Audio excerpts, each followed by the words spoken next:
Sal just reminded me I didn't play this prank call for you. I got a bunch of stuff to play. All right, I'll get to all that. Hey, Ronnie. Ronnie, the limo driver. On the intern show, they were discussing you. Do you know about this? What's that? They were discussing you on the intern show. Do you know that? I heard something about it. I didn't hear it. Is it true what they're saying? Listen to this. So Aaron is the intern that's going to be DJing Ronnie's block party. Are you having a block party? Yeah. Yes, I invited you. That. Oh, that's right. Yeah. So Aaron is the intern that's going to be DJing Ronnie's block party, which is a big deal. I believe you're the only intern that got an invite to Ronnie's party. Oh no, believe it or not, several interns are invited. Wait, yeah, Jenna's raising your hand. You got an invite? Yes. What did he say? You got an invite to the Ronnie block party? That's a big deal. Yeah. Are you gonna go? Yeah, of course. All right. So who's going? There's a bunch of interns. Yeah, they had me invite I think 5 or 6 of them. So it should be fun if they all go. Lee and John, did you guys get invited? No. It's mostly chicks. Oh, Ronnie is. So wait, it's you as the DJ. So is it true you invited only the female interns? No, I invited Dan. These are the people I talked to. You invited 5 females. Yeah, well, the other intern guys, they look at me like I'm a mutant. So why would I invite them? They don't even talk. This is so Ronnie. I mean, I talk. Come on, dude. You got to calm down. 5 female interns and 1 male intern? Yeah, so what? I talk to them. I'm not gonna. Well, doesn't that show you a pattern? You talk to the female interns, but you don't take the time to get Dan. them. Who's Dan? He's one of the interns. So you talk to one of the male interns, and you talk to 5 because he talks of the females. to me. The rest of them look at me like I'm a mutant. So why would I talk? Because you go out of your way to make friends with the females. Yeah, okay, fine. You got to calm that down. My ass today, all right? I'm not in the mood. No, really. I'm in the mood. No, I'm not. Who cares what mood you're in? I don't give a shit. I'm not in the mood. Why are you in a bad mood? Because I feel like being in a bad mood. Why are you in a bad mood? None of your business. All right? Do me a favor. Yes. You shouldn't even know the names of the interns. Just stand out there. Stop with all the female interns. Dude, I have to talk to them. They do the release. But how come you don't have to talk to the male interns? I talk to them, but they don't. They look at me like I'm some kind of asswipe. So come. I don't need to invite them. But the women don't. The women like you. No, I talk to them all the time. Mm-hmm.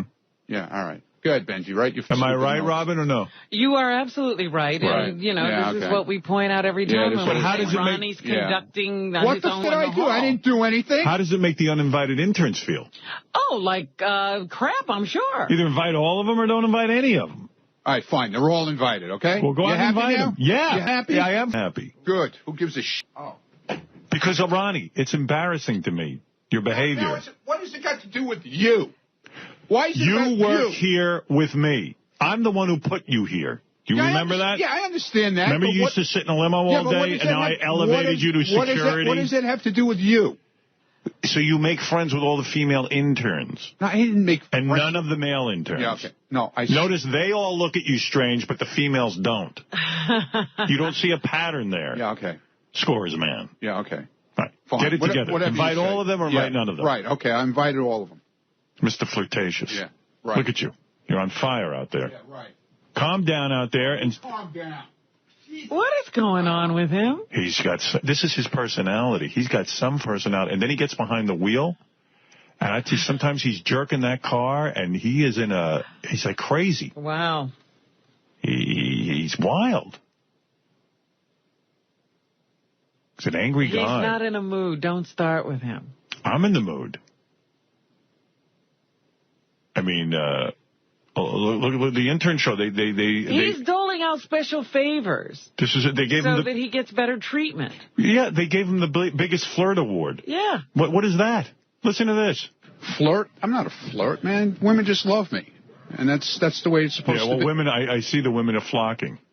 Hey, you know. That's if you the want way to call me a it's flirt, then I guess I'm a flirt. But I don't consider myself a flirt. The interns say he's the biggest flirt. Of course he is. He doesn't know he's flirting? And, Ronnie, those girls are underage. I hope you will be responsible that they don't drink there. Come in here. What precautions are you taking? Yeah, he's just buying himself a boatload of problems here. Are you responsible for them not drinking?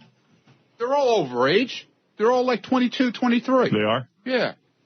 How do you know that? There are a couple that are 20. Did you know that? I think they said Ariel's 20. And Lindsay. 2 of them are 20-year-old girls. All right. So there's going to be little kids there, too. Well, I'm going to tell them So not I to want drink. you to make sure they don't drink. There's going to be 5-year-olds there. Yeah, well, 5-year-olds right? obvious. But you didn't know that Lindsay is a 20-year-old. No, I didn't. And she's So now I know. All right. You tell her no drinking. All right. 5 women are invited. It's odd. And Dan. Okay. Well, no, now they're all getting invited, Good. okay? That's what I want. Just whatever you want. I don't know. You're flirting with disaster. Oh, what are you talking about? It's a block party. It's not.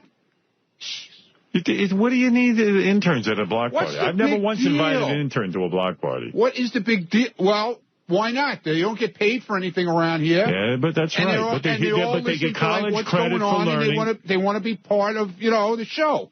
That's not So the why don't you invite all of them if that is the case? If you're so worried about the interns, why don't you invite all of them?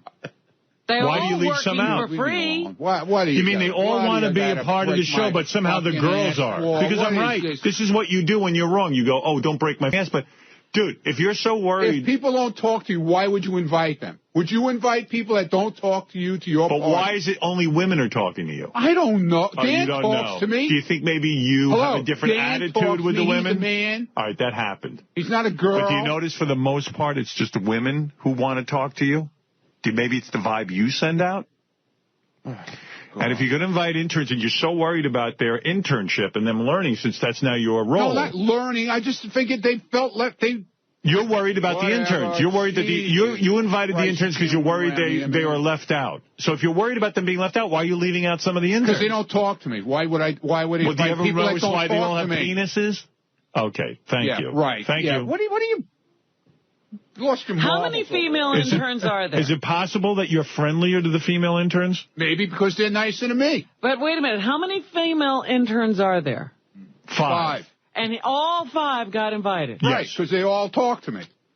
Get out of here, Ronnie. They're all, by the way, particularly beautiful this semester. Yeah, I know. You are so Casanova. obvious. Yeah. Just so you know, there's 5 female interns and 9 male interns. Right, and he only knows one of the guys. There's 9 male. Did you know there are 9 male interns, Ron? Yeah, I know there is. I know female. Every female intern. Miss They're walking one. like mutants, okay? And they look at me like I'm a mutant. So why would I want to talk to them? Why? Oh. I'll tell you why. Because you go out of your way. You're the guy who brings cupcakes to the secretary. I go out of my way to talk to You do. You're a charmer. Yes, exactly. I'm a charmer. So turn your charm off if you could. I'm a friggin' charmer, right. Especially with interns. I don't need you knowing all the interns. Fine. Can you name all the male interns? No. Can you name all the female ones? Yeah. Okay. Thank you. One thing these numbers prove clearly is that Ronnie's no homo. Yeah, that's for sure. That's not in question. I've never once That is questioned not in whether he's a question. homo or not. It's the girls. I hate guys. That's why I'm not nice to the guys. And, you admit it. But, yeah, we had a lot of cute and cool interns this year. This semester, I should say. And hopefully we'll have some more next semester. I can flirt with them, too. You say I'm flirting. Here's the stats. This is his own words. Ronnie invited 100% of the women interns. Right. And 11% of the guys. That's right. I mean, what is that? What are you doing out there? I'm not doing anything. This is a job. You can't ain't a do social things club. like Dude, that. I invited people to a party. 11% of the men. I don't socialize every night with them. I don't know what you're talking about. Because you want to be around these young female interns. Exactly. That's why you're inviting them to your home. You got it right. I know I got it You right. know, Ronnie, You got it right. I have it right. You got it right. But Relax. there's a segment of the... Look who's talking. Of the office. You relax. Ronnie, there's a segment of the office staff called interns. And now you just Can't hear you. pitted the boys against the girls. Well, of course. Interns are intimidated by anybody. So now the who works boys here. will say, well, intimidating geez, Why would you they come here to introduce be an themselves? intern and the girls get special favors and you They don't get ignored. special favors. They get to come to What your kind of home. special favors? They get to come to a party at your house. That's a No, big at deal my to an block. intern. Okay, that's your house. Yeah, okay. It's where you live. It's your It's not personal like party. having a private party in my house. You're inviting all the females and there's none gonna of the be males, and you tons don't of see that people. you're It's gonna be excluding a anyone. couple hundred people there. Yeah, and you don't see that Not you're... all my people. People from all over but you the don't place. see that you're excluding people here at work. I mean, are you thinking clearly? Yeah, I'm thinking clearly. You're excluding Why all would the you males. invite people that don't... Would you invite people to your party that don't talk to I wouldn't you? invite an intern to my party. Okay, If you fine. can't invite all the interns, invited you Stutter and shouldn't be John to your inviting the parties? interns. Stuttering Before John after he was an intern. Yes, well, and Stuttering Danzy, John too. didn't start coming to my home until he'd been working for us for many years. All right. I know the difference. Yeah, okay, fine. That's the truth. I'm an asshole. Okay, fine. Okay, fine. Whatever you say. Well, you're being an asshole. Right. And I'm calling you out on it. Good. Call me out on it. You got to find something to always call me out on. Because there's a lot going on with you. You're not friggin' happy. I'm not happy with calling this. me out on something. I'm not happy with You're this. always bringing attention to yourself. No, I didn't bring attention. I was out there minding my own business, okay? No, You you're not. You're did carrying not mind on. your Yeah, own I'm business. not carrying You're on. excluding all the male interns, Except for one. and 100% of the females are somehow included in your private party. You don't see a problem with that? No. Okay, well, then you really need to sit down and think about it. Right. Try and see my point of view. I'm going here. to go sit and think about it right now. Good. Okay. Does it strike you as odd, Artie? It strikes somehow me as hilarious. Yeah. I mean, I think it's clear that. I mean, I don't know What conclusion do you draw, Detective Lang? That he wants a lot of hot broads at his party. Yeah, and Fred, what conclusion do you draw? I'd have to ask if Ronnie has actually spoken to these male interns, or is he just going strictly on their looks? And if you're going on their looks, then I'm not going on their looks. Then I would agree with nothing these to do with guys. their looks. Dude, Because Nothing. if you haven't talked to them, if It's you the guys haven't that's funny addressed with their them- penises. Right. I mean, Ronnie, he freely admits in that clip that he's a flirt.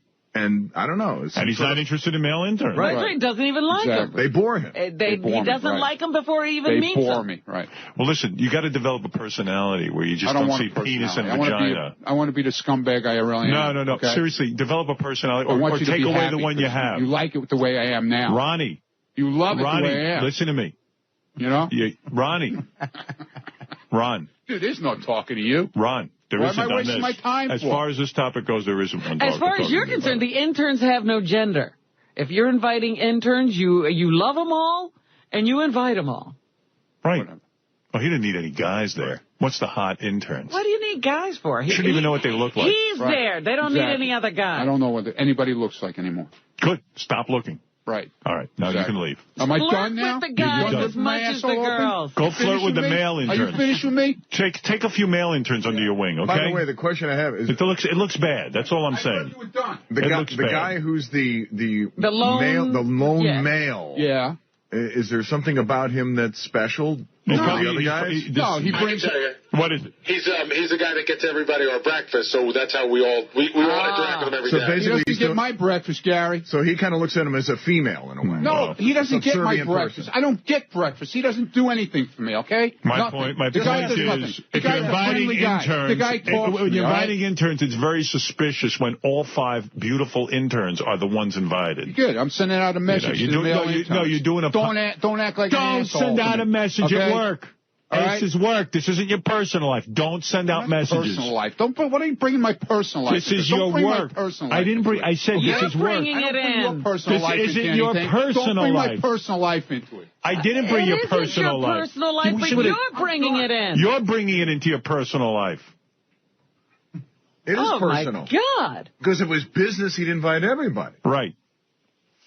He doesn't like it because he knows I'm right. It was his subjective choice. It wasn't objective. There's no talking to you, he says, but who's walking out of the room? And when did I ever mention his personal life? No, but he brought it into his personal life. Right. It's his block party. Which is personal. Has nothing to do with business. Which, if you remember, the interns will be treated to some of Ronnie's karaoke at the block party. Absolutely.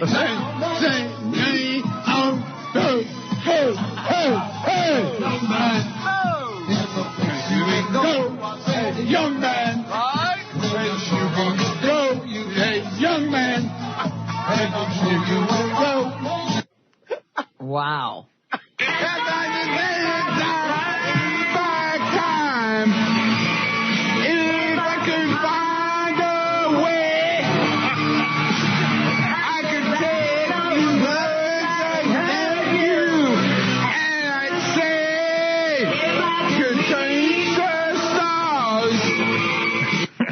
my God. Oh, my goodness. They want to go to that? They're so lucky to be able to witness. That's what we were invited to.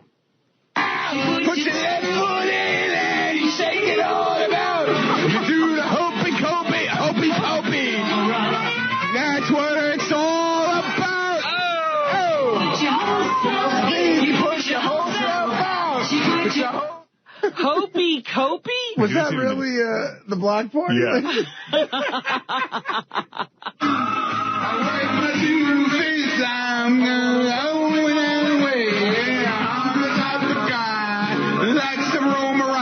The young interns love to hear Ronnie sing songs they've never heard of. Let me ask Wanderer. you something. Is it like a concert he puts on? He never stops singing. He gets drunk and then he sings to the interns. You should do minstrel show songs, too. It's going back that far. Hokey. Yes, we have no hope of that. Hokey. Ronnie in blackface. Put your left foot in and you shake it all about. You do the hopey copey, hopey pokey. That's what it's all about. What a nut. Hopey copey. That's a good one. Copey. You push your whole self out. You put your whole... Ronnie locked himself in Scott's studio and won't come out. Well, good. Keep him locked in there. Well, how's he now doing his job? I don't know, but, I had to say, Gary gives me this intern show, and he says, Ronnie invited all the female interns and one of the males. But, he can't come around here and get his, panties in a wad and then stop doing his job. Because evidently Mary Carey's out there, and he's not watching her. Mary Carey's all over the place, by the way. Is she? I mean, you see her getting interviewed and going nuts in one corner, then in another corner. Bouncing off the wall. Yeah. Is she doing the hokey pokey? Hokey cokey. The hopey copey. She had me in a headlock, Mary. And I had to, take that's why I was a little late getting back. I had to go out, past all the offices, and then... You had to circle around? Yeah, I was afraid. Mary Carey just tried to kick Sal in the face. I thought Sal was staying away from the guests. I thought we had this discussion. You can't keep anybody. What is going on, man? It's a revolution. She came into... The guys are saying that she went into their office and started in with him. All right. Well, that's fair. Keep your eye on everything.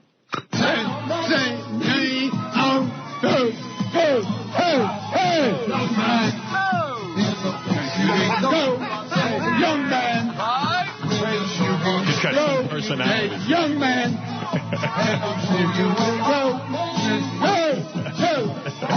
Have good time.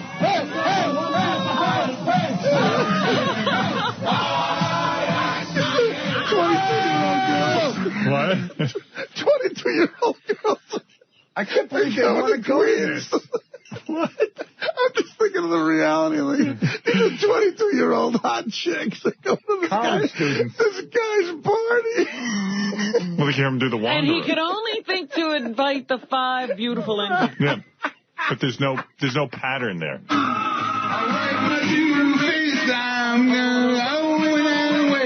You didn't know it. I provide Ronnie the dating service here. I'm sure they know Dion. Get to hear the Wanderer. Likes to roam around. I go to the place. I roam from town to town.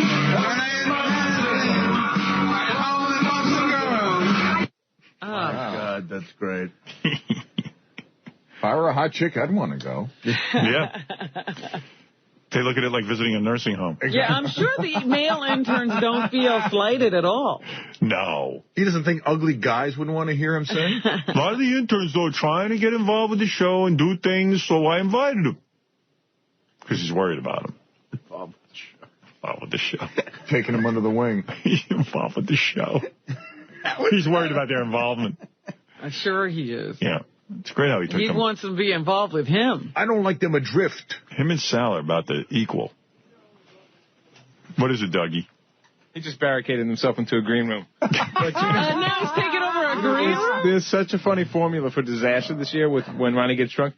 He apparently has a stilt walker and a clown. So, at the party? Can you imagine the stilt walker with Ronnie in that condition? He's just going to, take the legs out. And we'll have a camera ready. Sounds like a fun time. No wonder the interns that's so coveted. I didn't realize there was a stilt walker. and a clown. I kind of know the neighborhood he lives in.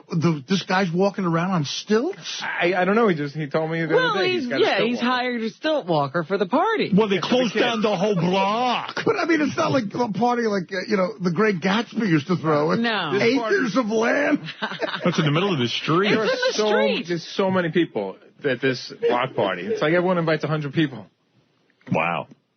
Yeah. Good thing the interns will be there. Well, yeah. That should make it fun. They're so young, he got the clown for them. Right. Tell him face painting is very popular with young kids. I know. I'm a 4-year-and-a-half-year-old.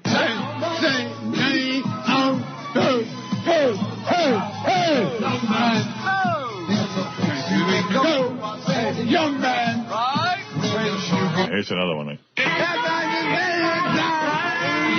Oh, you heard that? Yeah, that's his Cher rendition. Oh, that's right. He's a big Cher fan.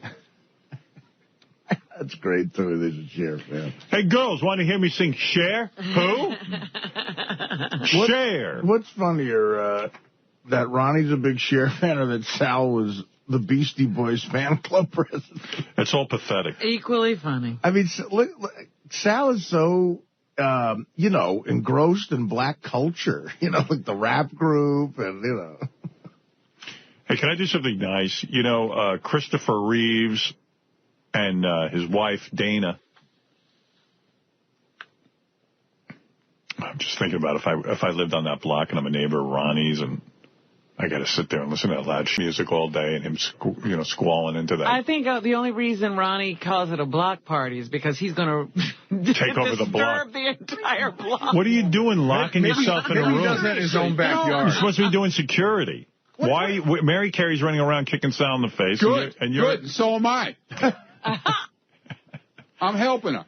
Dude, you blew it with this one. You really blew it. You look bad. Good. You look bad. I don't care.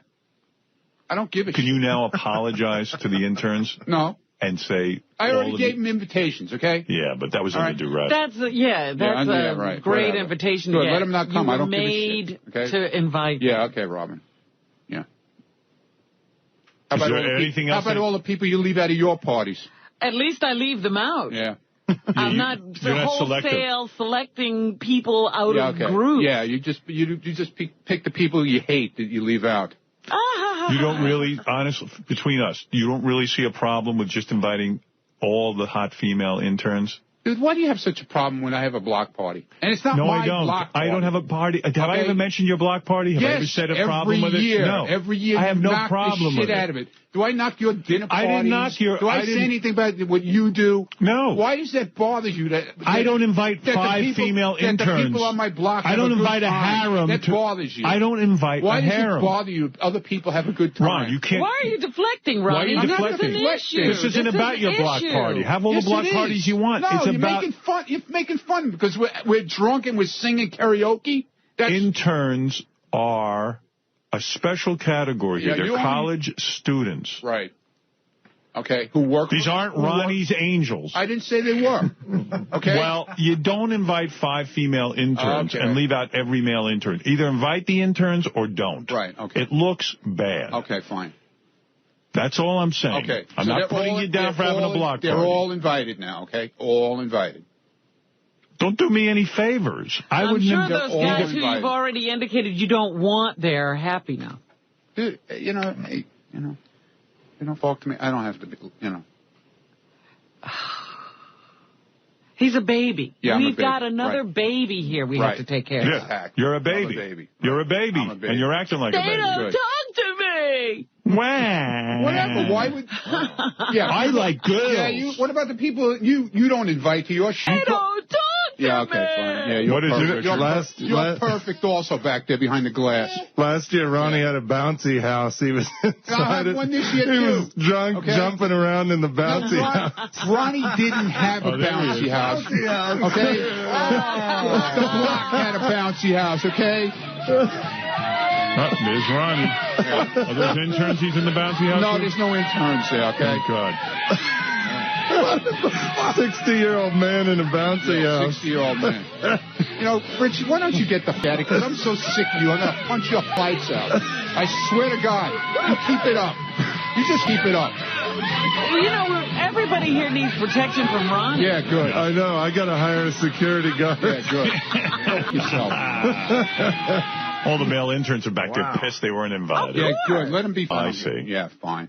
Well, that's some video of you jumping in that bouncy house. Isn't it? Yes. Oh, I don't make fun of your block party. Are you going to go sleeveless again to the block party so you can show off all your tats? Yeah, he's got one of our interns, by the way. Ronnie has a brand new tattoo. No joking around. He's got another tattoo? Well, I mean, since last block party, he can show it off this year. Yeah, at least my ass doesn't smell. We don't know that. Yeah, let's check. Let me check. Come on. I'll smell it. Yeah, I know you would. would. Pull your pants down, I'll smell it. Out too. I bet it smells like cobwebs. Yeah, right. Here's one of our interns. You work hard, right? Yeah. Yeah. How did you feel? And I want you to be serious. How did you feel when every female intern gets invited, like you don't? Nobody knew about it. I do a lot of the releases for all the guests that come. I talk to Ronnie a lot. I was a little pissed off. Like I do stuff. Yeah, what'd you do wrong? Yeah, well, you don't have tits and a vagina. Yeah, I mean, I don't have the greatest set of tits, but come on. You seem like a nice kid. What did you do wrong? Yeah. Do you understand the difference now? Yeah. Okay, fine. So, is any of this sinking in? Yeah, it's all sinking in. I don't know. Is it? Yeah, it's all sinking in. It is. Okay, good. And tell me what has sunk in so I know that you understand. That I'm a bad guy? No. You're saying he's one of these guys who gives you dirty looks? Why can he not be invited? So why can't he be invited? I don't know. Is he 21 too? I bet he's 21. Yeah, why would he invite? Like to be included in something like that? I'd love to hear that karaoke in the bouncy house. It's great.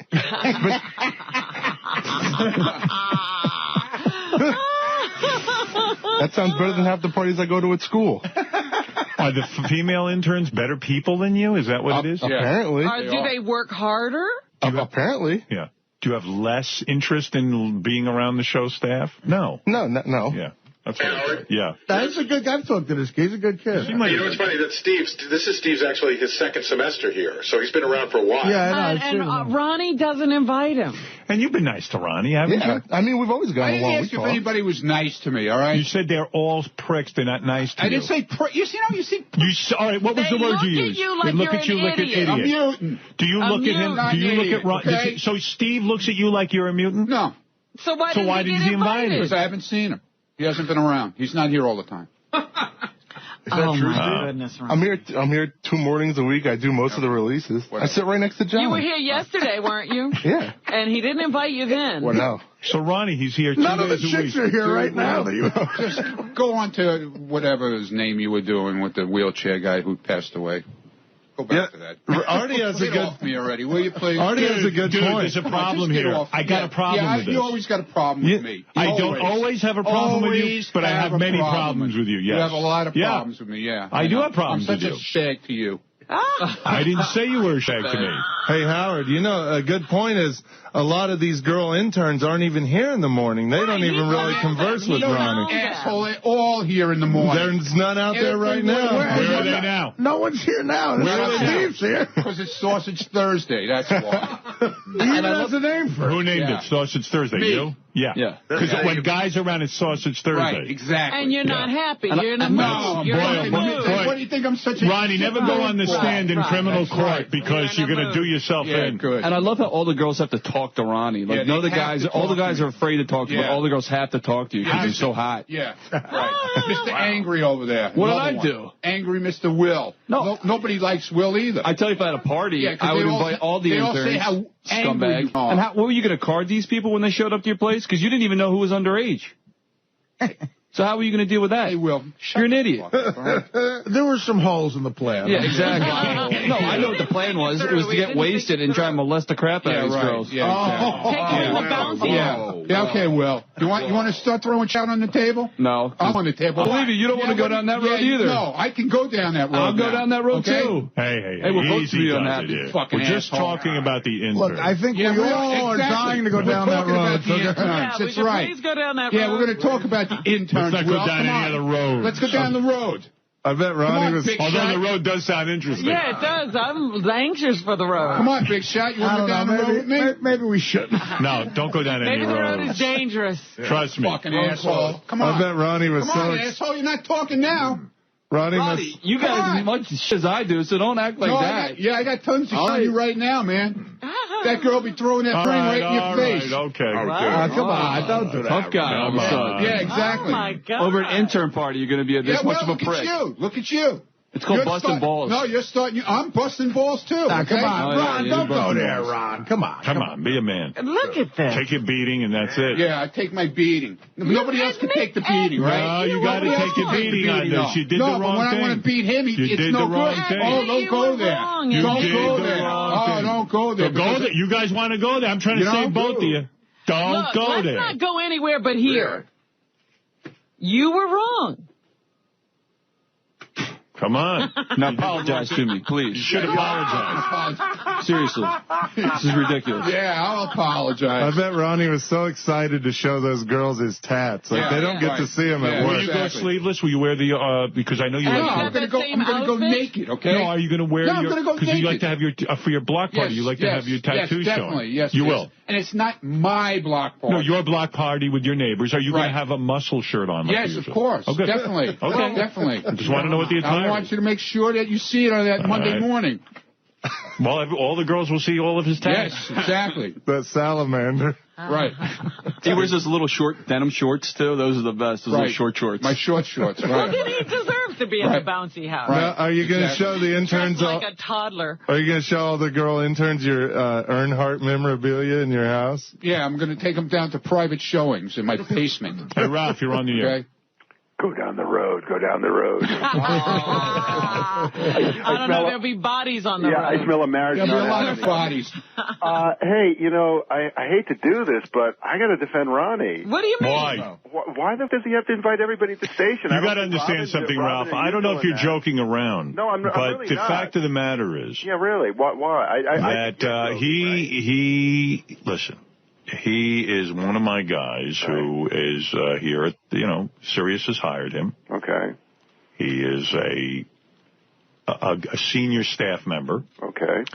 And it is very odd. I'm not saying it's illegal or something weird like that. It's just very odd that the only interns that show up at his home are female interns. It doesn't look right. That's all I'm saying. It's one thing to invite the intern. Howard, if I was it's inviting... another thing to invite If I was inviting insulting. interns... It is very insulting. If the five just happen to be hot interns. Dude, if I was inviting the 5 interns alone with nobody else at the house, it would be weird. You're crazy, You're not getting the point. That's not what we're saying. I'm not saying it would be inappropriate. Well, that's what you... No, I'm not. I'm saying what's inappropriate. People are going to take it now. No, they're not. Some kind of fucking pervert. You know what? You don't even understand what we're talking about. Now I see why you're getting worked up. I do understand. No, we're not saying you're going to do something inappropriate to the girls. We're saying it's just inappropriate to bring comments you're making. Hey, Ronnie. No. Why don't you calm down? You got somebody on the phone who's trying to defend you. Dude, I'm not talking about you, Ralph. I'm talking to him. I'm saying that's not what people are inferring. What I'm saying is it's curious that it's 5 women instead of just interns. The interns. Steve here is a good guy. He's probably as nice to you as they are. And it's strictly based on the fact that you want a couple of hot chicks there that'll dress up. Yeah, I like it. What's wrong with they're the only hot chicks that What's wrong with that is we're in a work situation. Your hot chicks elsewhere, Ralph. It's not a scores party. Yes, it is. You go get your hot chicks elsewhere. You don't fish Not for my hot interns. chicks from the interns. Don't discriminate amongst the interns based on the fact that some are girls and some are boys. That's all I'm asking. Okay. I'm not saying you're going to do something inappropriate. I apologize, okay? Thank You're you. happy now? That's what you want? No, it's not what I want. You've got to want I apologize. Hey, when you have a Thank party, you. All right. When you have a party, Robin knows this, you have to make some hard choices. Yeah, I know. Draw the line. Yeah, I know. Exactly. Right, only the girls can come. No, only A-list people can come. Only hot girls can come. You got to... Right. Yeah. Yucko, you're on the air. Hey, Ronnie, you want to hire a real clown for your little block party there, faggot? Uh-oh, Yucko's upset because he heard Clown's going to be there and he didn't get an invite. Yeah, we're having a clown. Right. What's up with that, Ronnie? I'll juggle your saggy balls, you old little midget prick. Chris, you're on the air. Hey, Yucko would have got invited if he had tits and a vagina. What the f*** is going on, Howard? You told to stand in that hallway and not have a personality. Now he's turning that hallway into a social club? Right. He don't respect you, man. You got to crack the whip on him. Yeah, got to get rid of me. Yeah, fire you. Ronnie, Right. you. No, you asshole. You and your fake tattoos. Yeah, right. You dumb piece of shit. Hillbilly. I'll come down there and off your face. You Come on, man. Come on. Your face. Come on down, you gay. Rinse your fucking mouth. No, rinse your mouth. Oh, that's great. Dominic, you see my point. I mean, I'm not saying it's an illegal thing or something like that. I'm just saying it's like, look. He's creating kind of a hostile environment in the workplace. Right. It's like, wow, you know, if I'm an intern, I'm like, wow, I wouldn't mind hanging out at Ronnie's, you know, for the block party. Right. And, gee, every girl gets invited and not me. You know, it would just kind of imagine if you were an intern, Ron. Okay, I'm sorry. You see what I'm saying. Okay. And you're like, hey, I want to hang out with everyone, and just because I don't have titties, I can't hang out. It's not right. First of all... what's wrong with what I just said? Nothing. You're right. But first of all, you know, I'm Ronnie's lawyer, but the issue is actually that isn't he choosing one class over another class? Absolutely. In a sense, yes. Females over males. Right. They're all employees, so it is employment-related. However, since it's at his house, he would probably be the only one personally liable. So I think all the male interns may end up owning his house. You know what? You could do me a favor. Well, listen. All right, thank you, Dominic. All right, Dominic with his jokes. But look, all I'm saying I already said I'm sorry. All right. They're Apology all accepted. Okay, Everyone is. Steve, are you going to the party? I'm going to try. I got my invite. All right. You got it kind of late, I realize. Yeah. RSVP date already passed, but I got it. Whatever. Don't worry about it. Nobody had to RSVP. They can just show up. I don't care. I'm a little bit more pissed off now that I know there's going to be a clown. Sounds like it's going to be amazing. And he was going to keep nobody's forcing you to come. from it. All right? I'm pissed off I wasn't invited in the first place. Nobody's forcing you to come. But you feel welcome, huh? What's the comment you got over there, Jason, that you've just... He said Ronnie won't even look at Steve in the eye. Like he's intimidated. Say hi to Steve. He's a good guy. What? Well, me and Ronnie talk. I say hi to Steve all the time. So then why did you say he's mean to you? Did I mention names? You said I didn't mention names. But why wouldn't Steve be invited then? Leave me alone. Is it because Steve's bigger than you? I apologize. I said they're invited. Okay, can't we just drop it already? No, we don't want to drop it. Yeah, Captain Jenks is on here. Go ahead, Jenks. You want to weigh in on this? Go ahead. This is funny because this is almost like the Studio 54 of Sirius Satellite Radio. Yeah, Ronnie's running his own Studio 54 in the halls. He's got to go, okay, you're in. Steve, stand online for 3 days.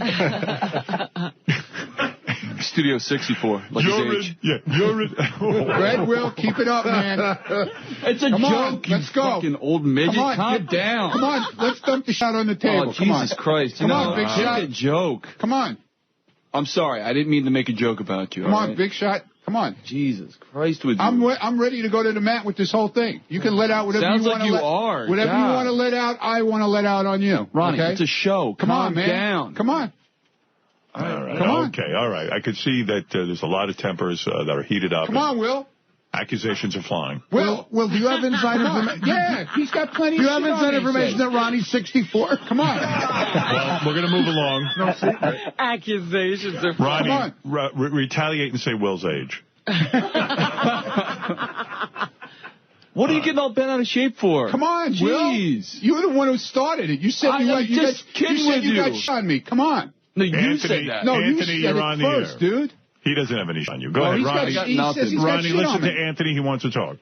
Hey, Howard, you remember about a year ago you saw the Devil Wears Prada and you said you're going to change the way you manage and this and that. Listen to the way this guy talks to you.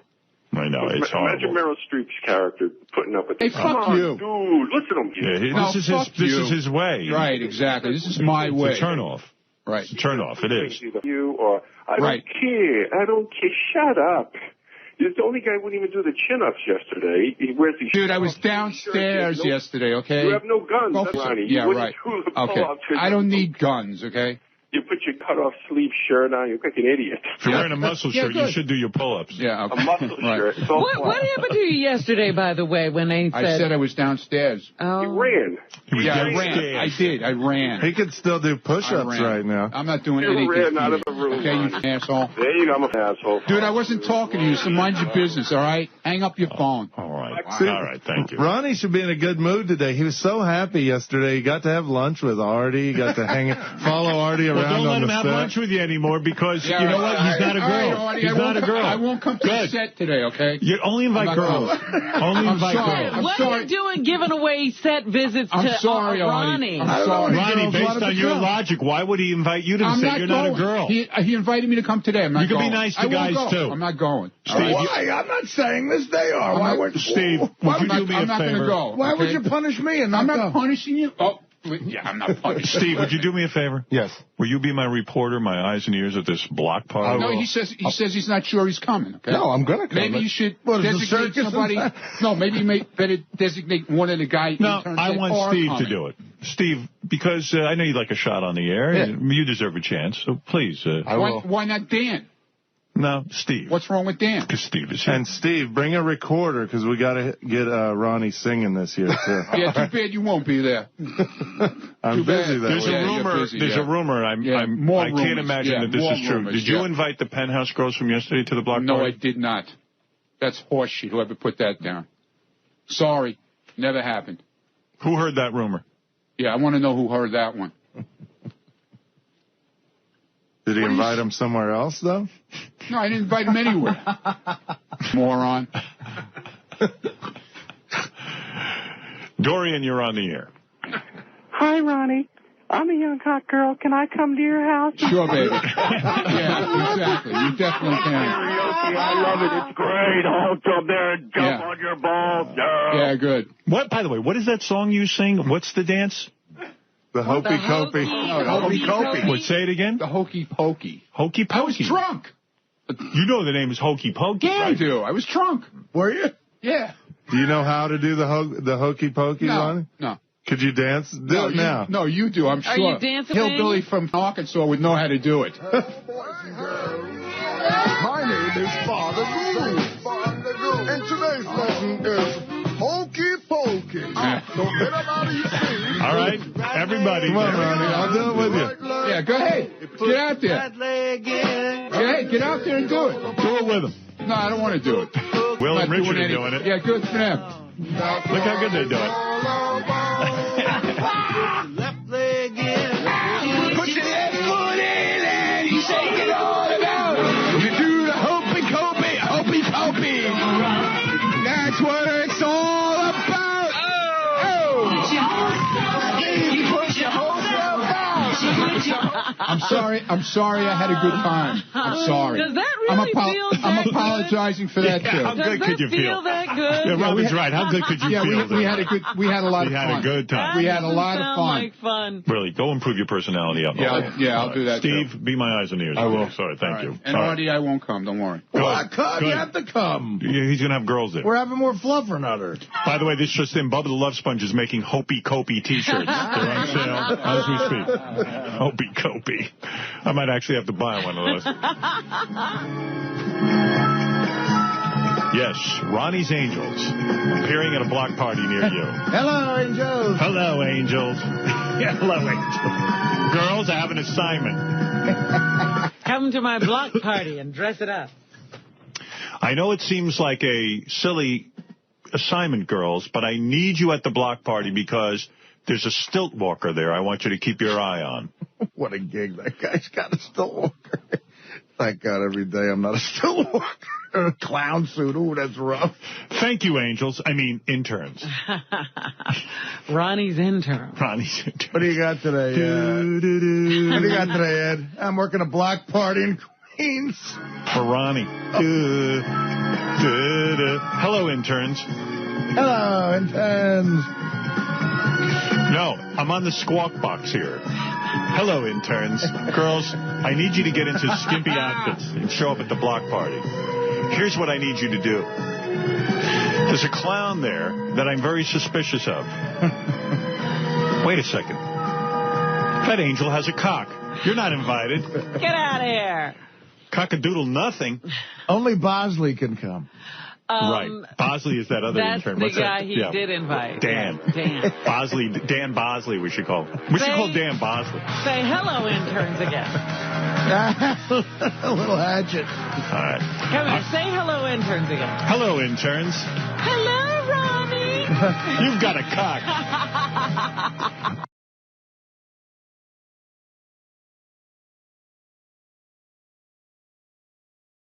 Here's a reaction to Ronnie's block party. Ronnie invited underage girls. It's creepy. I hope the young girls realize what's going on and realize that they're going there just to be his eye candy. It's all really disturbing. I'll tell you what, I don't know if I could blame Ronnie. I came up the elevator. I forgot about this crop of interns. Really? I came up the elevator with 2 of our interns. They are smoking. I didn't know this. I haven't even seen any of the female interns. I think I've glimpsed one. They're both really hot. I mean, not being inappropriate, but they're our interns and they're good looking. I pissed my pants yesterday. What are you talking about? Stop. BK Howard, all the female interns that are invited are here today. Oh, are they? Let me see all these female interns. Let me see them. Well, we know Lindsay's very pretty. We've met her before. And these are the 2 that we hadn't really talked to. They were both, blonde, dirty blonde, really nice. Let me see what everyone's carrying on about. And then we'll get back to your pissing your pants. Yeah, I pissed my pants yesterday. Nice segue. I do like that. Yeah, and they were white pants, too. Oh. I'll tell you the whole story in a minute. It's really funny. Hey, girls. Yeah, you girls are nice, attractive girls. I'll give you that. Are guys carrying on out there with you guys, or are they... what's going on? No, not really. I don't think so. I honestly really... They're carrying on. They're acting like they don't see what's going on. No, not really. You don't see the guys, like the other interns looking at you and some of the older, grosser guys? Looking, yeah, but nobody ever says anything. Right. Are the E-guys visiting the office a lot more than they have to? There's more activity on the days that these 3 are here than not. Right. So you 3 are going to Ronnie's party, right? Yeah, I live, right near there, so I'm definitely dropping by. Yeah. But I'm not underage. So. It's okay. Oh, good. She's underage. Okay. Yeah, so all the girls are going to go? I think so. Yeah. Yeah, you look like Charlie's Angels. You're Ronnie's Angels. Ronnie's Angels. Oh, hello, Angels. Hello, Angels. This is Ronnie. Hi, Ronnie. Hi, Ronnie. What's our assignment? Go to my party and look at the Stilt Man. We're going to the Jumpy Castle together. See, I can't go. I'm going to be out of town. I could have been Bosley. I'm a great Bosley. Right. I found a song about Ronnie that I don't know if we ever played. Did we? Did we determine if we played this? They said we did, but I still like it. He's just a grouchy old Jew. Shut up, all right? Who thinks he's Italian, too. Yeah, right. He sits in the hallway. Are you crazy? And he does nothing all day. No. He is the head of security. Even though he's just 4'3", he is a grouchy old Jew. Just shut up. Who thinks he's Italian, too. And you're the guy who's always throwing me under the bus. Eugene, Ronnie's a Eugene. Oh, Eugene, Ronnie's a Jew. Yeah, that's a good one. I tell you. Good one. We should come up with something better for the girls to do the day of Ronnie's party. Have a party at your house. Yeah. Any of you have a crush on Ronnie? Is that possible? No, I didn't think so. Not possible. It's not even possible. No. But it's, you know what, and all of this email is like, hey, Howard, Ronnie can invite who he wants to his party. Of course, I just said it looks kind of weird that only the girls are invited. I mean, it really does. I didn't even know that. Yeah, it's just, I didn't know that either. It's sort of creepy, you know what I mean? I mean, Ronnie looks like your grandfather, right? My grandfather's no. Right. Yeah, Ronnie sort of looks like that. So Ronnie looks better than your grandfather. I guess so. It says here, seriously, shut the fuck up, Howard. It's Ronnie's party, and he should invite whoever he wants. If you don't like it, too bad. What is your retarded obsession with Ronnie's block party? Get over it. If I were Ronnie, I would flat out tell you. I invited who I invited. If you don't like it, fire me right now and show you for the pussy that you are. So, I don't know. I just thought it looked weird that there isn't one male intern that he can befriend. You had a very valid argument since he was doing this in the workplace. Did you read that email about the guy that says that they teach the kids in kindergarten you have to invite everybody in the class, not just the boys or the girls? I mean, come on. Yeah, my daughter's going into kindergarten this year, and at orientation, the teacher said that if we're having a party that only the girls or boys were invited to, we were not allowed to send the invitations to school to be handed out. We had to mail them. So most people learn in kindergarten that it's not polite to invite some people to a party and to exclude others. Maybe Ronnie should go back to kindergarten for a brush up on his manners. So, you know, here's a guy who agrees with me. On behalf of all of Australia and the entire Southern Hemisphere, I would just like to say Ronnie is a wit. So there's a whole bunch of stuff like that. And they suggest nicknames for the show. Baba Booey is McKine, Sal is Boutique, Ronnie is Hopey Copey, and Artie is Cupcake. So there it is. Well, girls, I wish you luck. I understand the highlight from the interns last year was when Ronnie gets up and sings karaoke. Oh, I'm excited. Yeah, so that should be a lot of fun. If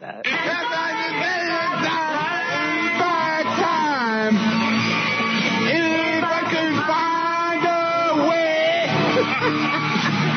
I could take you words and help you, and I'd say, could change the stars. How awful. Ever since I took him out of the car and made him security, he's gotten a whole, like, confidence. You know what I mean? Yeah. Am I right? Is he taking confidence pills as well? Yeah. I couldn't believe how, you know, he's now emceeing openings of scores. And Well, he used to have this fantasy that he used to be like, how come I don't get asked to do appearances? And when he was a driver, he wasn't on the air that much. Right. But now that he's hanging around in the halls, he gets, like, asked to do appearances and stuff. And that was, like, his fantasy come true. Have you seen his publicity photo? Did you see the one that he finally okayed for his publicity shot? It's great. I don't know if the TV guys have that. I have a signed one in my office that I keep constantly. It's him. It's very serious, Ronnie. Yeah. In the suit, sort of looking out onto whatever. Like pondering? Yes. I'm pondering. It's pensive Ronnie. Yeah, it's weird because, like, let me see that. That's great. It's weird. It's like giving him a publicity shot, too, is like my worst nightmare because, like, he gets full of himself. Like, he's angry enough and doesn't like to drive, and now he really doesn't like to drive. He's got a publicity shot. Look at it. Look, there he is. He's like out of The Sopranos. It's like far off wondering. Yeah, wonder what he's thinking about. Getting out, like, is he He's getting out of the car. a superhero? Like, when he gets in that car, he can solve crimes or something? I'm thinking about the block party and the intern. No, that one looks more like LIE or Grand Central Parkway. He's thinking. Who has that? Like, do I have a publicity shot? You do. Okay. Look, he's lost in thought. It's almost like he's not even posing for the camera. He's lost. I'm thinking. Yeah, that's what he was saying. He had to get that for the big appearance he did with me and Gary at the auto show. Jason took Ronnie's picture. Oh, you took that's that. the photographer on that. Oh, nice. How was that photo shoot? Well, actually, he had a different photographer taking his pictures, and I was just there to cover his photo shoot, and he liked my picture the best. So he wasn't really posing for me when I took it. I captured the real me. Yeah, I captured the moment. You're kidding. No. So the guy he hired didn't come up with one good picture. Not as much as one he liked as much as that one. And you know what I like, too, with his picture? Like, he's posing in front of garbage bags. Like, do you see that in the back? His limo's parked, and he's got big trash bags and stuff. It's clearly parked where no other limo could go. It's great. It's a VIP parking. Look at that. I'm posing. That's good music. That should be Ronnie's music. The Olympic theme? He decided that that's the right common man, Aaron Copeland. Yeah. He decided that's the right profile. And Hey, Howard, before our interest leaves, Put your left foot in and you shake it all about. Yeah. Hopey copey, hopey copey.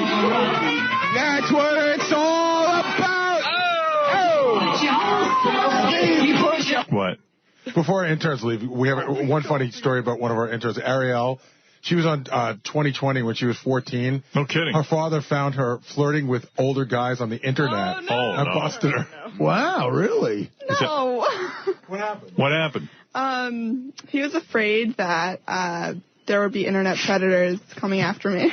Well, weren't you talking to some dudes? My name is Limo, sir. What's your name?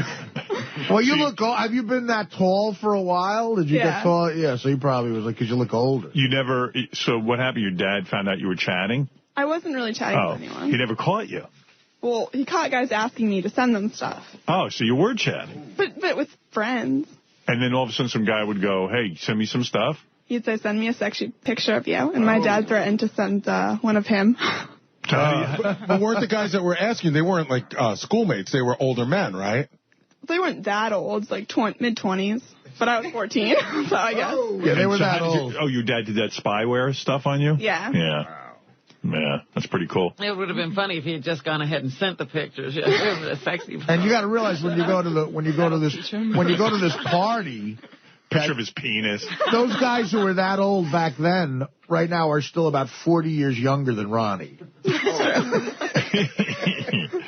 All right. Well, thank you, girls, and good luck at the party. Thank you. Yes. Lovely girls, nice girls. And, they're even built like Charlie's Angels. Like, there's the one tall one, and then the other, That's right. Ronnie's Angels, just coming into the room. Hello, Angels. Bye, Angels. Hi, Ronnie. Where are you, Ronnie? I'm in the car now, driving Howard. But I've got your assignments for the party.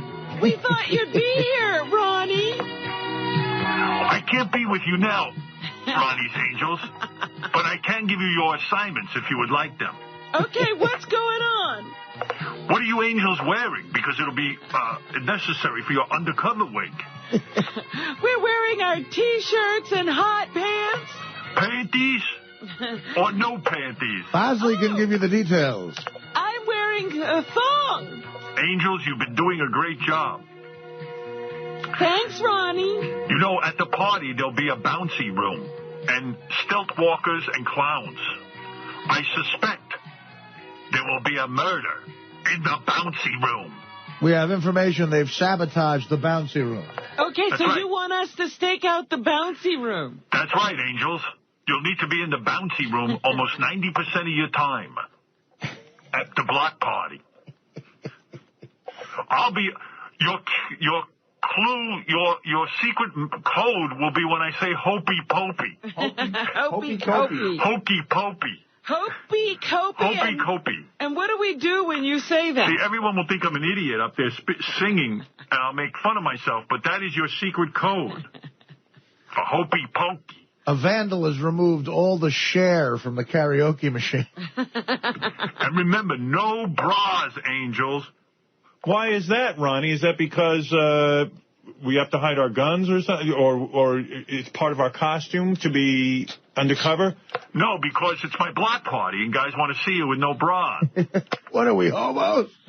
We're no homos.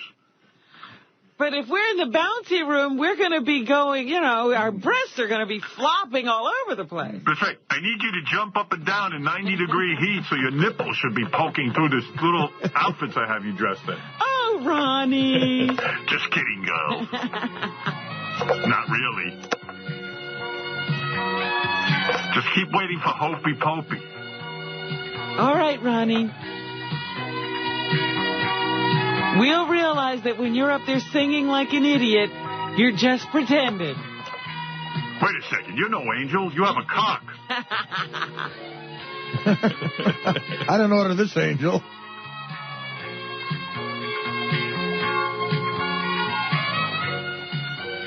All right, we got a microphone now.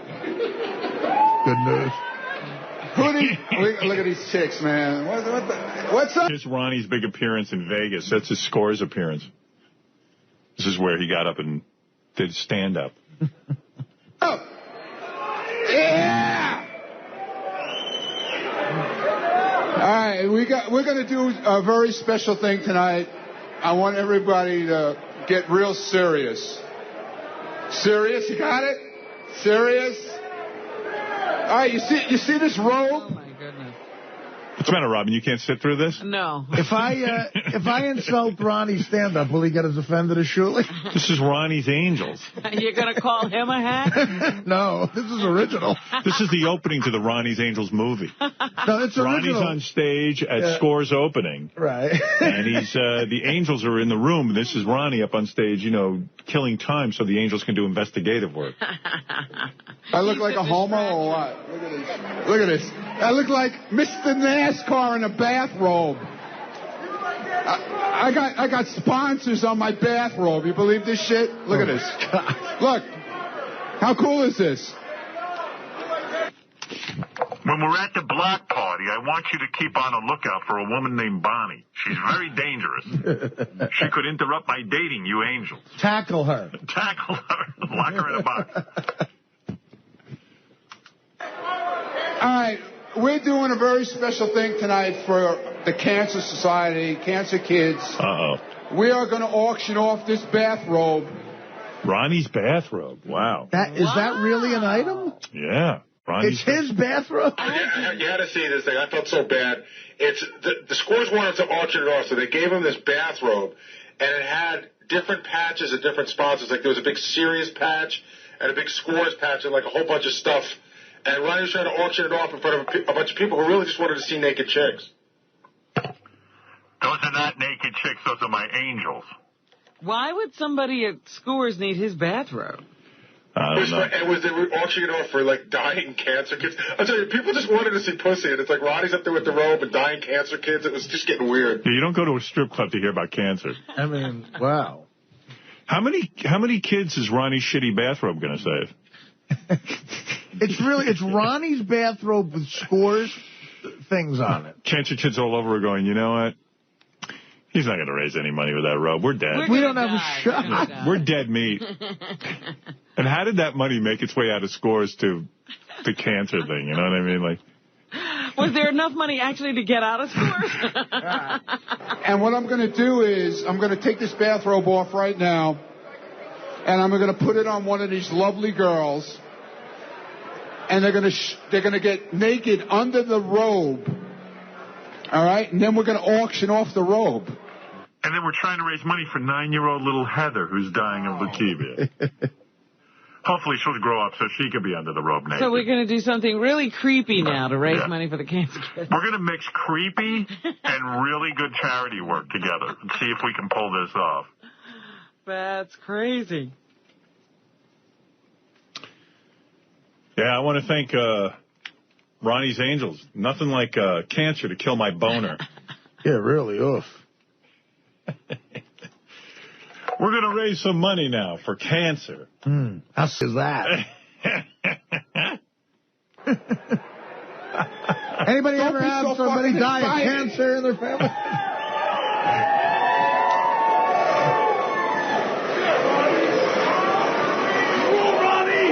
Look at this shit, man. Sirius satellite radio. Does everybody have one? Everybody have a radio? Come on, I don't hear anybody. How depressing. Why is he talking this long? What are they doing? Listen to how confident he sounds. Oh, people love him. He's not worried about the time he's taken because he is loving it. No, he's basking in his stage time. What other diseases could Ronnie talk about at Scores? Hey, you guys having a good time? I just want to mention leukemia. Better. That's better. Who's got money in their pocket? That's what I want to know. I don't hear any noise back here. Hey, this guy's busy getting These guys are spending thousands on women. I think they're fleeced enough. Yeah, they're all pissed Let's raise some money for spina bifida. Right. I'm surprised Lonnie didn't give Ronnie the hook. lap dance. Hey, shaved head. Dude, what's your problem over there? What's wrong with... Look at Ronnie He's yelling got at people. names for people, shaved head. Hey, shaved head. One day you'll be lucky enough to have a nice full head of hair like myself. He's doing crowd work. Yeah. What's that? Oh, there he is with his Scores robe. Let me see that robe. There he is in his Scores robe. Oh, this is my worst nightmare. Oh, dear. Ronnie and his appearances. I remember when he was just a regular driver. Yeah, and he'd keep quiet when he was out. That's my mistake. I make everybody a star. I just need a guy to drive me. I'm a star. You not listen to what we're talking about? Yeah, you. What's wrong with you? What's your problem, man? He's bored. We're trying to talk about a very important thing here, and you're busy with this chick on your lap. You didn't even hear my story about me peeing in my pants. No, that's right. Yeah, I got to take a break first, though. Yeah, I peed my pants. I mean, on purpose? Well, it's just one of those weird things. Where? Are you really having, like... Here's what happened. issues? I was in a limousine getting a ride back from the weekend. We're in there for 3 hours because it was raining. And Beth falls asleep in the back of the limo. So I'm sitting there on the internet watching chess because, that's me. That's my obsession. And I got to pee so bad. And I see Beth's asleep, so... Beth is asleep. So I pour a bottle of Poland Spring water out of the... Oh, no. Out of the bottle. Yeah. And I got to pee in the bottle. Oh. Mm-hmm. And I get on my knees, and I unzip, my pants. What a disgusting... I had sunglasses on. I couldn't see, so I took the sunglasses off, but now I really can't see. Because my sunglasses are prescription. And I guess I thought the whole of my penis was lined up with the... With the bottle top? So I start pissing, and I realize I'm pissing all down my pants. No. I'm covered in pee. Oh, my gosh. Shit. That's what you deserve. She's still sleeping. Thank God.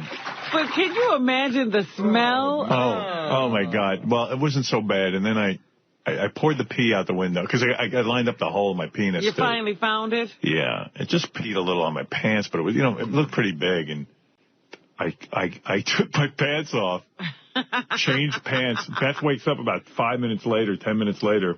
Doesn't even notice I'm wearing different pants. How did you change your pants? You had pants inside the car? Yeah.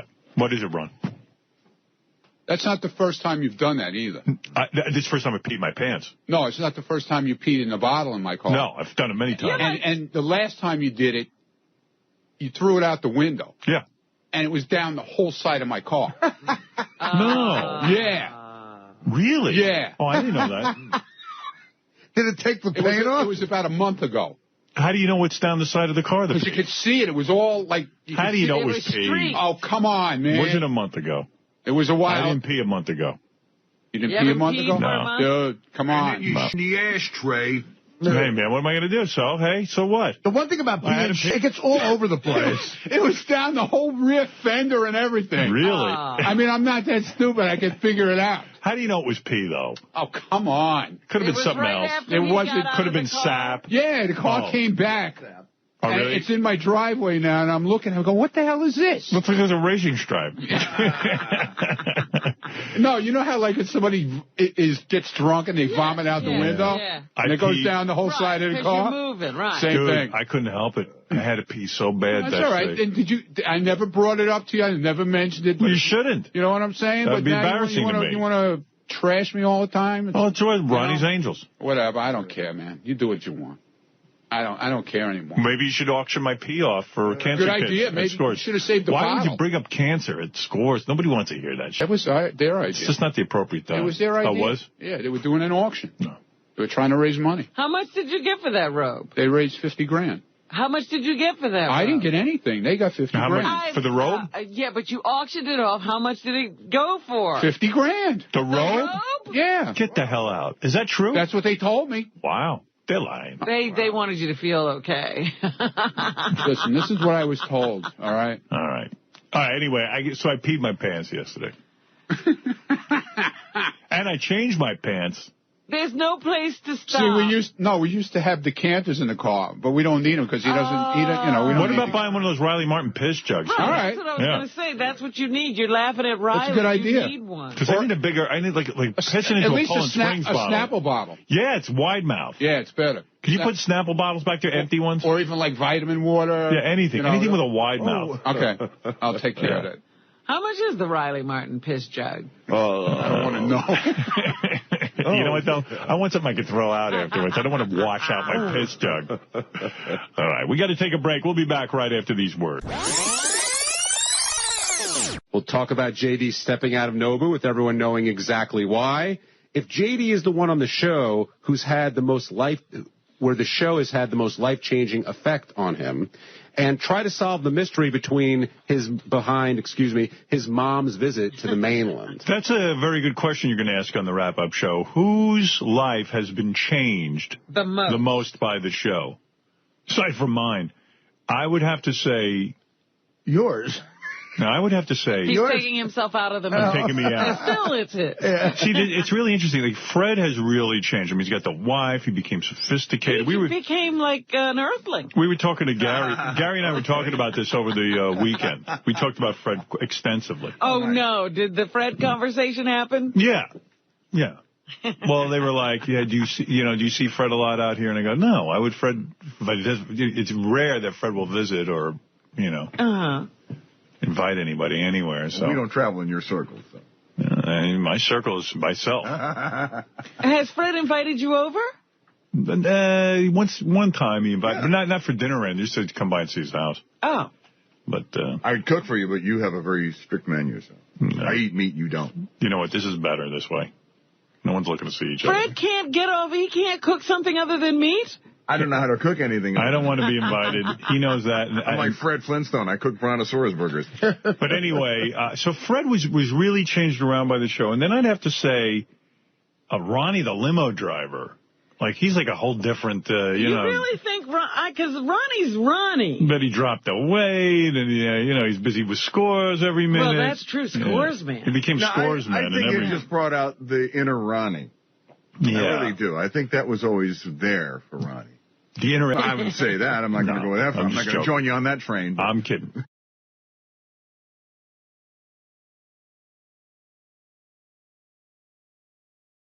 Although here's Sal fighting with Ronnie, the limo driver. On this is the same show. This is all yesterday. John used to do the same thing. He would throw you under the bus totally. And by the way, ever since Cabby came in like a couple of years ago and used the expression "throw someone under the bus," yeah. Ronnie says "throw me under the bus." I mean, he's in love with that phrase, and it's so annoying. Why are you throwing me under the bus? That's what he runs in and says every time. Oh, it became his whole word now. Throw me under the bus. Why you throwing me under the bus? Right. That and let some homes. Yeah. I guess it's time for another T-shirt. Yeah. John used to do the same thing. He would throw you under the bus totally, and then when you would walk out the studio door, he'd be standing there waiting for you going, it's just for the A, man. I love you, man. Love you. Well, Ronnie, what do you want us to do? Lay down rose petals and, no, man, adjust your tampon? You're a typical salesman, man. You're a phony. How am I a phony? Because so is Will a phony when he feeds lines in on you behind your back? Or is Richard a phony to me when he does it to me? Or when I do it to Richard? Yeah, but it's the nature of the show. Yeah, that's it. That's what I mean. That's all your life is the show. You have no other life. So what? It's just... You apparently do have another life. Everything is just your show. The problem with you is that you abuse the show. It's the Sal Governale show. You abuse the show for your personal life.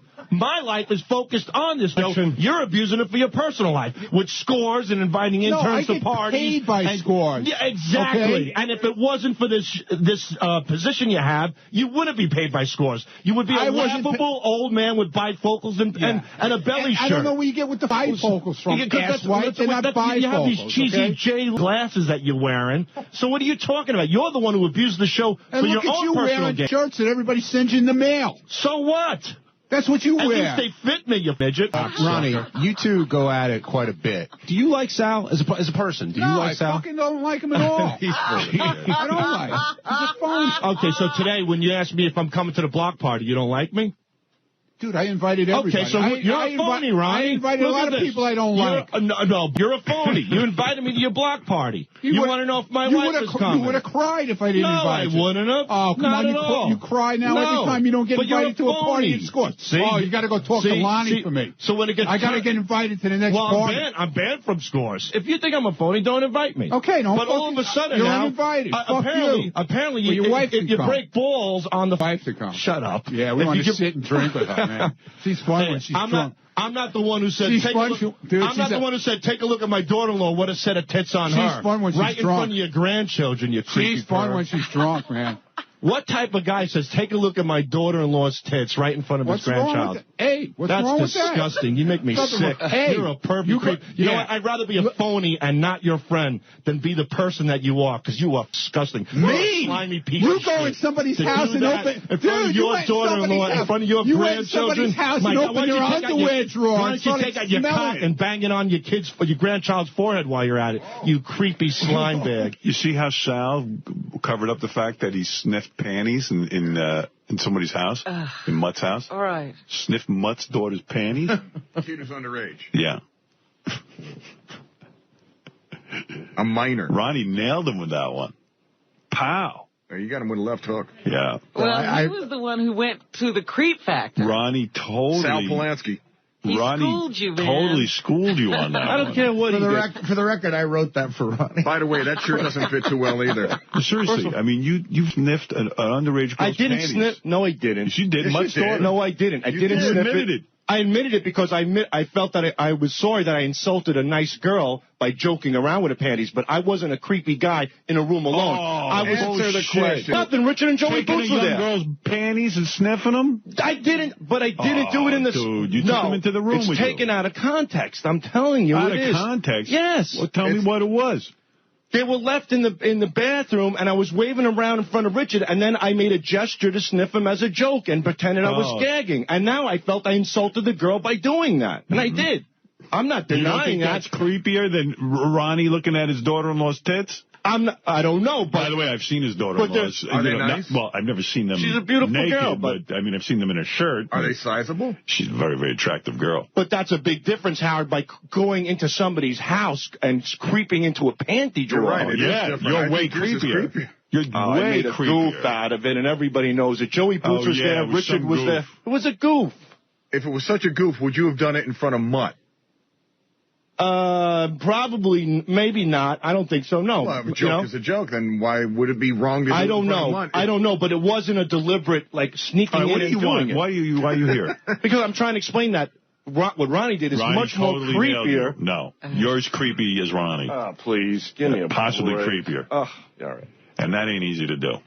What are you wearing, a belly shirt? Yeah, what is and going you're on accusing with that Ronnie T-shirt of wearing a belly shirt. You're wearing a belly shirt. I think he's wearing a kid shirt. I can't fit into my shirts anymore. You're wearing a tight T-shirt, and every time you lift your arms, your whole belly sticks out. You girl, get out of here.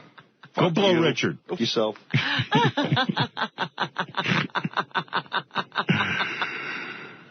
Oh, man. What's this? Ronnie yells at first-time caller. Hey, Kevin. First time caller. Yo, is Ronnie there? Yes.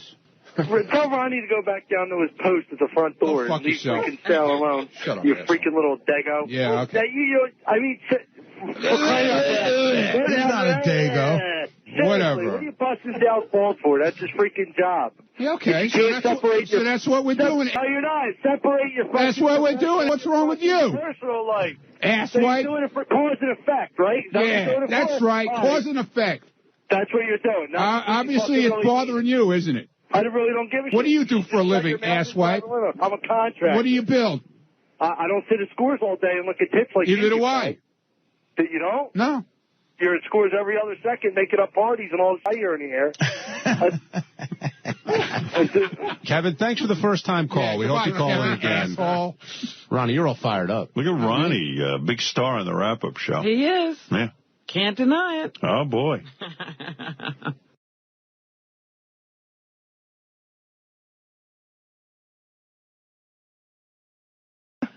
Lisa G., what do you got for us? Well, while you were on vacation, Ronnie the limo driver had his infamous block party. I have tape. I'll be playing that. Okay. Howard 100 News was there and had full coverage of the night's events. From Ronnie asking Erin, the intern's girlfriend, when her top would come off, to a drunken JD getting his groove on with a Scores waitress. Not to mention the endless karaoke by Ronnie, including Sweet Caroline, Living on a Prayer, Moni Moni, and, of course, the Hopey Copey. Scott the engineer even joined in the fun singing his rendition of Hands Up from Club Med, the theme song. You know what I was thinking about this block party that Ronnie has? It's like, first of all, from what I can hear, like it's supposed to be the whole block gets together outside and they all chip in and they have a party. And my mind right away goes to, like, this party has become like Ronnie's, it's almost like a Scores party. He invites any hot chick he can get his hands on. And then, like, this is in a neighborhood he's doing this? Yeah, this is right out in the neighborhood. And it's like, I go, what about the guy who worked all week and just wants to go to bed during the weekend and chill? Or these housewives who don't need these nubile women parading through their neighborhood. Yeah, so Ronnie, and then like half the party, the tapes I've heard anyway, are like, Ronnie and the DJ trying to get girls' tops off and commenting on the women. There? And there's kids and there's cursing and, because they all get drunk. And it's about as uncouth as you could get, I think. Yeah. Hey, wait. I'll play you some of it here. I got a whole Ronnie's page. It's like they should be arrested. It just seems like a kind of party that should probably be going on at night. In somebody's house. Well, that's what I'm saying. I mean, if you're going to do that in the middle of the block, you should be arrested. Ronnie's like so just uncouth. It's like, he goes, we all love it. We love it. But he doesn't care. He's so drunk, he doesn't know what people love. He thinks people love it. Because he's loving it. Yeah. Let's see. Here's Ronnie. Oh, this is the wrong page. I knew it. Ronnie's Songs and Bits. It's Ronnie's block party. Here it is. Okay. So Ronnie, the big celebrity at the party was Ronnie hired one of the DJs that works here at Sirius. He was like a club DJ or something. Louis DeVito. Right. He did the Sweet Caroline remix that he loved. Yeah, so Ronnie hired him. So he showed up and spun a few tunes. So here's Ronnie and Louis DeVito. Louis DeVito's here. This is now a party. And that's high-pitched Mike is there. This is now a party. Man. Anytime he gets out of the house, it's a party, high-pitched Mike. Louis DeVito's here. This is now a party. The DJ guy is like creaming in his pants that you're coming. Yeah. He's like unbelievably excited that you're coming to like spin a record with him. Cool. You know what I'm saying? I actually brought a handful of CDs, so if any of the girls want to get naked, we might give some away. Oh, really? See, now the DJ's going to try and get the girls to be naked and... Yeah, this is like, there's like little kids. It's the neighborhood. This is not hedonism. Yeah. This is Ronnie's block. It's Queens. Any opportunity for Ronnie to be the Ronnie character, the scores man? Yeah. So Louis DeVito, not to sound unhip, I guess he's like a big, sort of like what Jelly Bean Benitez was or something, like a big DJ? I don't know. Really? Well, I'll let you handle all of that, okay?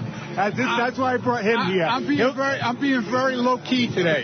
He'll get on the mic, and he'll make sure we get some panties out of the deal, get some CDs. So why don't you go get something to drink and something to eat, and I'll go tell him that you're here, and then we'll do it. All right, cool. All right? You're classless. Why am I getting blamed for this? I didn't tell the guy to do that. You could say no. You're like, I have nothing to do with this. I didn't. It's like it's a big orgy. It's a Roman orgy, man. Give me a break. It wasn't a Roman. Yeah, there was plenty of kids there, but they were busy with clowns and magicians and all that other stuff. And you guys are... I didn't tell them to do that. I was actually pretty quiet. Here's Ronnie. Are you singing... Oh, come on, man. Sweet Caroline? So we had a good time. Does that bother you? Why does that bother you? Is Sweet Caroline I want to know why that bothers you. Is Sweet Caroline the song that you like? Yeah, that's Louis DeVito. He mixes that. He does mixing. Yeah, Ronnie was like sucking major dick. He was all excited that he had Louis DeVito there. Sucking major dick. The guy, we got a big celebrity. The guy called Louis me. Yeah? I didn't tell him to come. He called me. Lisa did a story with him, and he called me. He said he wanted to come and do a guest appearance. We had a good DJ there. Satellite Radio, we have a very special guest here tonight. He's a DJ who mixes all kinds of disco stuff and mixes a very special song that everybody's been talking about, Sweet Caroline. Mr. Louis DeVito! Wow. Ronnie gave me a talk-up. Ronnie gets up on stage and he's doing like announcements and can't you just be like mellow and chill? I mean, why do you have to be up on stage? Dude, I wasn't on stage. It was a block party. We had Louis DeVito. This is 4 p.m. in the afternoon. He had a sweet voice on too. There were a lot of people. There were. It was packed. And Ronnie's up there. What did I do? It's like what did I do? We had fun. Why didn't we let your other neighbors do the announcements? You sit down. We had fun. What was this guy hates when I have fun. I don't get it. Here comes Louis DeVito now. Oh, this is Ronnie singing? Oh, God. I don't get it, man. I just don't get it with you. Scott did Hands Up. I heard, yeah, he did a guest appearance.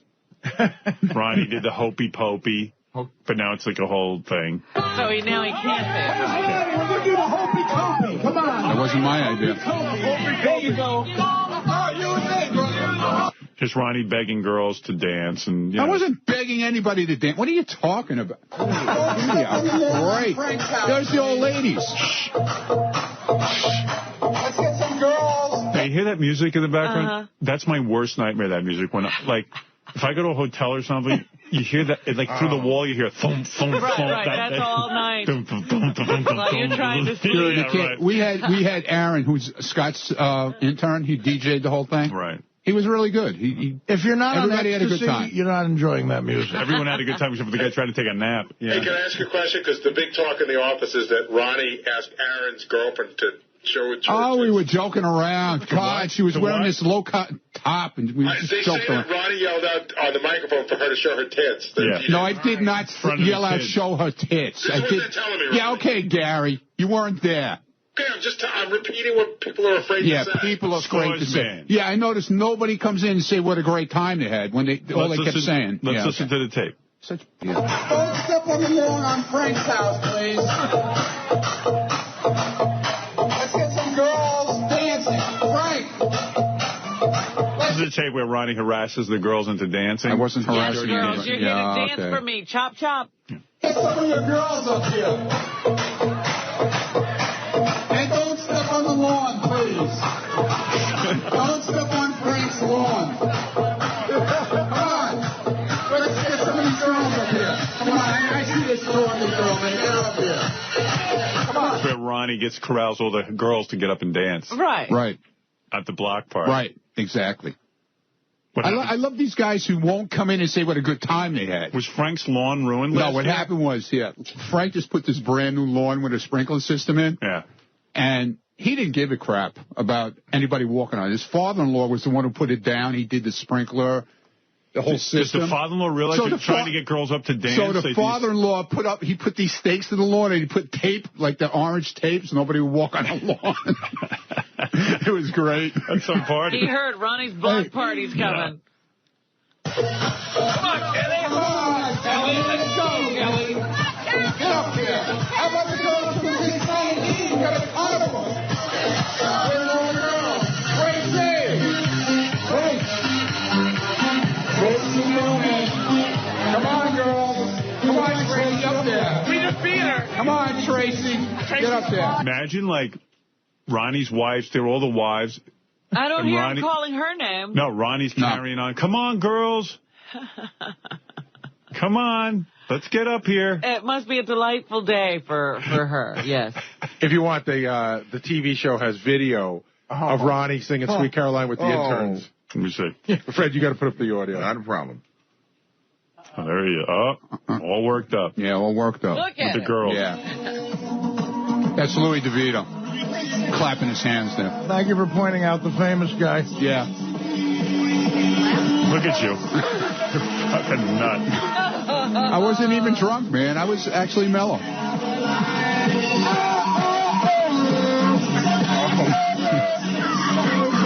Someone's in love. Yeah, right.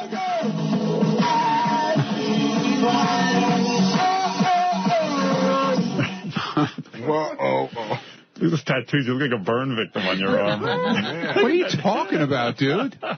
What is wrong with you? Do you want to see... Looks like someone lit your arm on fire. What? I know it's more visual than anything, but do you want to see Scott the engineer do hands up? No, please. Yeah, let me see. Oh, you got to see that. It's the best. They brought him out of retirement. Yeah, but the audience... It's night now.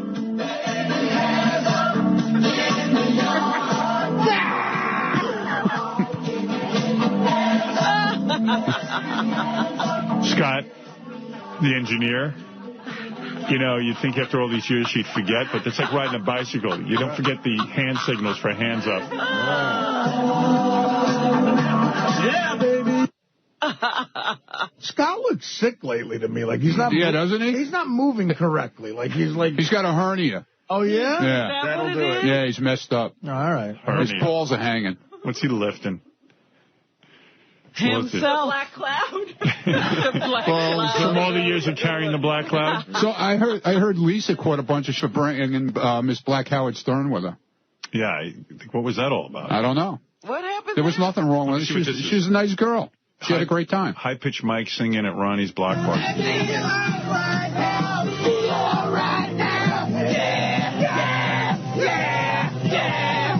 Oh, my goodness. DJ Louie and Ronnie getting Jenna to dance. I like you.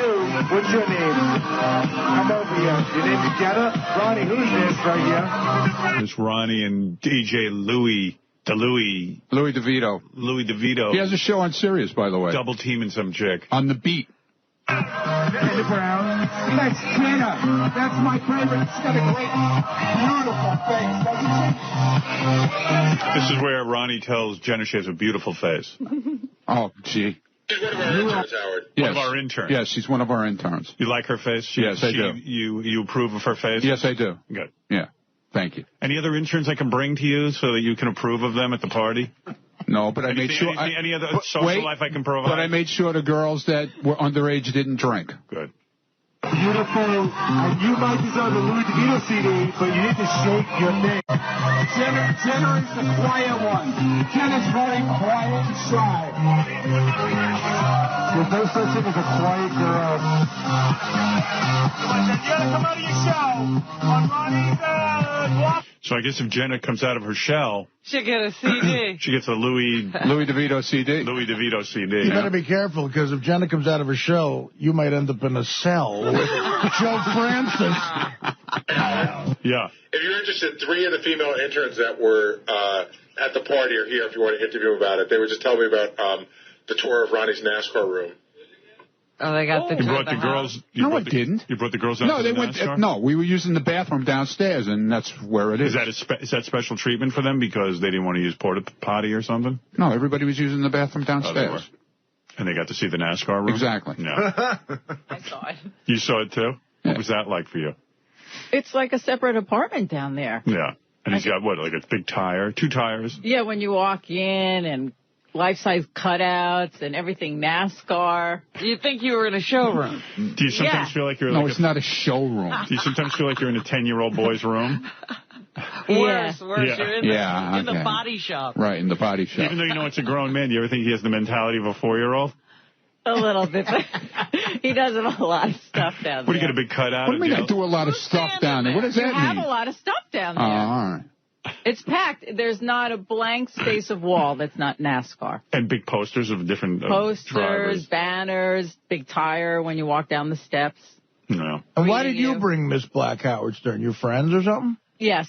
You are? I knew her before she won the title, and also Ronnie said that she could come. Mm-hmm. So how did it become a problem? Yeah, who cared about that? Some people about it, supposedly. That's what Lisa told me. So you're probably your wife. No. So it's probably... Absolutely not. No. They felt that she was a whack packer, and she shouldn't be there. Oh. I'm like Jackie. I have whack packers now. Oh. She's way too hot to be a whack packer. Maybe your neighborhood doesn't like black people. Nobody said boo, man. Right. Nobody Sounds like cares. she's a black packer. Boo. Nobody said boo. She was there all day. Boo? Boo. They should have said boo. Come on, Ganji. Pile in. Actually, I'm not coming to pile in on you. You know who's a weird dude? JD. What did he Because do? Miss Howard Stern was Get there. out of here. And listen, she's a little odd and out there, but she was trying to be Cute. friendly with him. Yeah. And he wanted no part of it. He treated her like shit. Total He was shit. yelling at her and being angry at her. If you've been punched in the face 900 times, you're probably suspicious. Miss Black Howard Stern is like one of the fakest people I've ever seen in my life. I want nothing to do with her. So. Why? Because she's so fake. I don't like fake people, and I see nothing genuine. Dude, it was a party. It wasn't a funeral, man. What's your problem? So that's why I didn't hang around her, Ronnie. Yeah, but you didn't have to be mean to her. I wasn't mean to her. I got the picture. She was like being like also with you, and you knew it wasn't genuine. Plus there's like cameras around. Like she comes up to me when there's a camera around. I'm like, whatever, just get away. Oh, poor Jason. That's who you, Dude, Doug? it was a party. You're a sick idiot. You know that? No, I'm a sick idiot. Yeah, really. The guys are saying maybe you could have parlayed that into like a little thing with her. I want nothing to do with Miss Black Howard Stern. Why, you don't like black people now? But it doesn't matter. You have hot chicks sitting on your lap. Who cares? Parlay's into something else. The other chicks think you have something get out of here. on. Leave me alone. Dude, just let me hate Howard Stern, mystify Howard Stern, and live my life. Jesus. Let me hate Howard Stern. Now you hate Howard Stern, too, huh? No. I love Howard. Miss Black Howard Stern. Yeah, okay. Let me hear. This is Ronnie's block party. Dara. No, not Dara, the intern. Let me see. I forget. Recipe for disaster. I don't know. He Let me hear hates Miss Black Howard Stern. Let me hear the rest of this. Go, Jenna. It's your birthday. Go, Jenna. Come on. Get naked. Let's go. Get naked? That's not me, pal. Yeah, but you got to stop it or something. I don't understand. What a guy like Louis DeVito, he puts out an album of songs he tapes. He's got about 10 albums, dude. But He mixes. No, he mixes. He mixes. Yeah. Can I ask you something? Why is he yelling into the microphone? Get naked. Yeah, I don't know. Kids there. Well, we stopped him after a while. You know, people got upset. Maybe After the kids started getting naked. There were 3 7-year-olds that were new. Yeah, the kids in the bouncy house were getting naked. Come on. What about it? Jenna, I want to know if you're wearing a thong or a boy shorts underneath that skirt. Because Boy, it sure does sound like scores. Lord. Dude, it wasn't me. But I knew I would take the hit for it, so what the F? Well, where do you think this all comes from? It's the street, Artie. It is. We're not in my house. Yeah, but you brought the guy. Honestly, he might get you in trouble. That is true. No, he already did, obviously. And I want to know...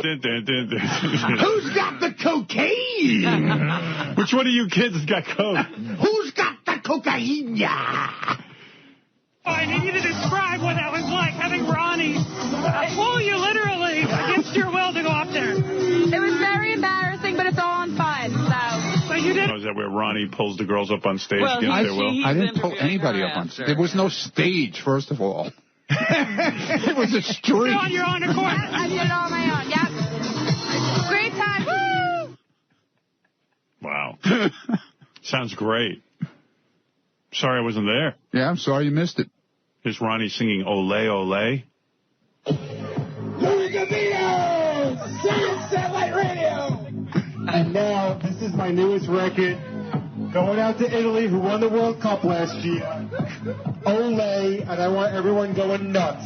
Let's go, Ronnie. My new record. It's his new record.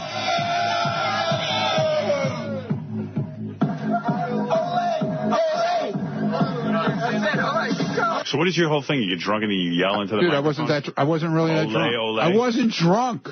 Ole. I was having fun. Right, Lisa? Was I having fun? Oh, I'm sure you were. I wasn't drunk. What's that, Gary? It's a NASCAR room.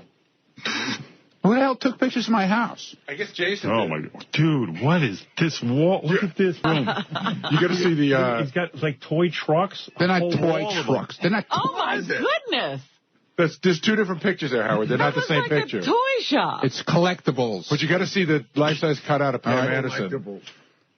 Oh, wow. Look at this. Big life-size cutout of Pam Anderson. Oh, no. That's in your house? No, it's downstairs. That's your house, dude. Dude. Look at this wall, Robin. This is He all... is a teenager. There's toy cars on his... All right. Oh. Jesus Christ. Like a toy store now. Yeah, okay. Wow. So what is that, like a display shelf? Yes. Where'd you get that? I bought it. And you built it? No, I bought it. It's plexiglass. Wow, genuine plexiglass. Yes, genuine. That's with nice. sliding doors. And then you got a big Wheaties box. And you go look at your... Oh, no, that's not a box, dude. That's a hood. Flag or a Wheaties hood? That's a of hood. car? Yeah, it's like a replica. Like a half-scale replica. So it's not even real. No, it's not real. Artie's laughing. Look at this. Here's a big giant car. Like What? How big is that thing? Oh, my goodness. That's some room. Look at there's the plexiglass. The other half of it. You know, Jason spent a lot of money. Jason comes to my house and takes pictures of everything. What's this big Huckleberry Hound What kind thing? of shit is that? That's a hood, also another hood. Another Huckleberry Hound hood? Yeah, How many hoods can you have? Huckleberry Hound hood. Class. Yeah. Somebody, by the way, I left the downstairs open so people could use the bathroom. So somebody did coke in my bathroom. Of course. Well, look what you got going on. You got Scores Long Island going on. What do you mean Scores Long Island? What are you talking about? Of course, people. I find a mirror in my bathroom. There's a mirror. I had this little mirror there. It's like a club atmosphere. And it's all full of white powder. Of course it is. Dude, look what's going on. You got girls' thongs getting up on stage and playing sexy music. There's no stage. What are you talking about? Stage. Well, why would it surprise you? People doing coke. The hell's going? No, dude. Leave a bathroom open at a party. Someone's gonna do coke. I mean, come on. Jesus Christ. But what the hell's wrong with Jason? What? Why is Jason coming to my house and taking pictures like that without asking me? It's funny. Wouldn't you be pissed off? Wouldn't you be pissed off if somebody did that? Yes. So he's not having a block party. That's why I'm not having a block party. Yeah, he comes in, he greases your ass and telling you what a great time he's having. Meanwhile, he's down there playing FBI agent. He was having a great time. It was an awesome party, dude. Shit. Awesome party. I didn't take those pictures. The interns, everybody was taking pictures. Everyone sent me their pictures afterwards. Yeah, right. They were having it was great. Towards the end of the party, everyone was just having fun hanging out in Ronnie's NASCAR room. It was like a college dorm room, you know? It was cool. Come on, girls. Everyone down in the I didn't bring him. Dude, we're trying to open up. Why am I being blamed for all this Looking shit? at the hoods, doing blow. Got a whole party going on down there. If it wasn't so hot, I would have worn my Tony Stewart jacket. I would have wore. I would have wore it, man. Where do you go to school? I would have wore it. I don't go to school anymore. You got to go back. I would have wore it. Ronnie's got a hot neighbor. Oh, yeah? Oh, yeah. Oh, Loretta? Yeah, Loretta. You like Loretta, huh? She just had a kid, man. Oh, well, she looked good. Yeah. Well, there you go. Okay, Ron, another successful year. Yeah, it was a great party. All right. The second annual. Second annual. Yeah. Actually, it's like the 5th annual. Well, this is the first time I've known about it. It sounds like it just became a Louis DeVito, infomercial. No, Louis was just only there for like an hour. That was it. It was great because that DJ was set up like halfway down the block from Ronnie's house. So when he's screaming for all those girls to come up, you know, he's like on the mic yelling halfway down the block, back to his house, like, Tracy, get up here, you know. Get naked. Give me your Louis DeVito CD. What'd you have to do? I shook my ass over there because I danced and I got a free Louis DeVito CD. See how excited they were? And was Ronnie encouraging you? Ronnie was totally encouraging me. It was very good. Good time. I want the orange ball. Although if I wasn't drunk, I definitely wouldn't have done it. Thank God for alcohol. That's one of our interns. Is that Meredith? No, Dara. Dara? All right, good, man. Sounds like a lot of fun. Everybody had a good time, but nobody will come in and say they had a good time. They only knock it. That's it. Tim, you're on the air in Canton, Ohio. Hey, now. Hey, now. Hey, you know, I was just going to say that every year Ronnie's parties seem to sound boringer and boringer, but when he brought the Coke in, then that kind of... Yeah, that lit the party up, huh? Lifted it a little bit for you. That helps every part. Actually, good move. Yeah. Well, I didn't bring Coke in, pal. I think the funerals were sounding more exciting than this party. Good, so go to a funeral. Nobody asked you. It seems that the party is mostly Ronnie drinking and then yelling into a microphone. Dude, I wasn't drunk, okay? I was fine. You yell a lot. Last year, I was wasted. This year, I was fine. All right. It was a good time. Ronnie got in a big fight with his son at the end of the night, though. Everyone saw you guys screaming in your driveway. I don't know what you were fighting about, though. Hey, Ronnie. We were? Yeah, you screamed. That's what people were telling me. You two were going at each other. I don't remember that, dude. No. Dominic, go ahead. You're on the air. Isn't most of his neighbors Catholic or Protestant? What's that got to do with it? Well, some of these people may not want their kids to see this. See what, dude? Nobody was naked. But the Jew neighbors don't care? Dude, what No, but I'm serious. What is wrong with... What's his problem now? No, I don't have a problem. No, you do, obviously, man. But aren't there children around this? Yeah, Catholic dude, nobody was naked. Catholics. Aren't there Protestant children? High Pitch Mike says, what is it, High Pitch? Hey, I just wanted to... Everybody's crazy. Well, let me hear High Pitch Mike's point of view. Yes. Mike, you were there. Just from the tape I'm hearing, it sounds like the only one doing coke was Ronnie. What? But, no, I wanted to clarify. He did ask that girl to take her top off, but I walked up right as he was saying it to her, and it looked like Aaron... he didn't know whether to laugh or punch Ronnie. Oh, please, Mike. You know you're an asswipe also now. He never Yeah, they let you out of the house now, and now you're going to... Don't start lying now. You never said show us your tits, so I was trying to clarify. I didn't say tits. I know that. I'm trying to say that for you. Yeah, but you're also knocking the shit out of my party now. Oh, come on. But nobody. You're a douchebag, Mike. Go back into your house and watch your box with your TV in it you never took out. That NASCAR room. That you suck some transvestite's cock, whatever. Christians don't want good Christians don't want people asking people to take their tops off. Well, I'm wondering if it's not fucking Mike. Christians, obviously, but anyone with kids, did anyone ever take their top off? No. So who's dancing around in a thong? Nobody. They were trying to Nobody, man. Nobody was dancing in a thong. And we were joking around, Dominic. Now you sound like Howard. What the fuck is wrong with you? Hey, Mike, I heard you were really excited about the cotton candy at the party. Oh, yeah. Yeah, he was. He was eating cotton candy. He was so happy now he douchebag. Were you by yourself? All right. Well, thank you. He was by himself. Thanks, Dominic. Nobody complained. No. Amazing. Nobody took their top off, dude. Sodom and Gomorrah. And what is it? I got to check with my Protestant neighbors when I go home and see if they're Dominic, upset. can you imagine, like after a week of work, like you live in that neighborhood, and then Ronnie's big party is happening, and you have to go along with it? Dude, everybody was into it. What the hell? It's not my party. People I'll tell you right now, I'm moving into the neighborhood. This sounds like the wildest part of Yeah, there's cool Catholics on my block, Dominic. All right, thanks, Dominic. All right, thank you, Mike. He did have the nicest setup on the block. There you go. A big barbecue, tons of food. Yeah. He did a nice job with that. Oh, that's because he lives with old Goyim, you see. Choosing how to feed. All right, Lisa, anything else? Thank you, Ronnie, and congratulations on your successful block party.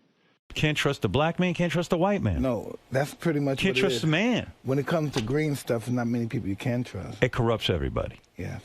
I'm honest. I would, if I was your promoter, I never would have taken a dime I didn't deserve. Business. Well, I should have helped you out. You would never survive, Howard. Really? No, what do you mean by that? So if you're becoming a boxing promoter, how are you going to survive if you're honest? You just wouldn't do it, Howard. You just wouldn't do it, Howard. I just don't see that happening with you. Do you have any clients presently as a boxing promoter? Yeah, I have world champions. Who do you have? I have a Jonas Mendez. He's a 130-pound world champion.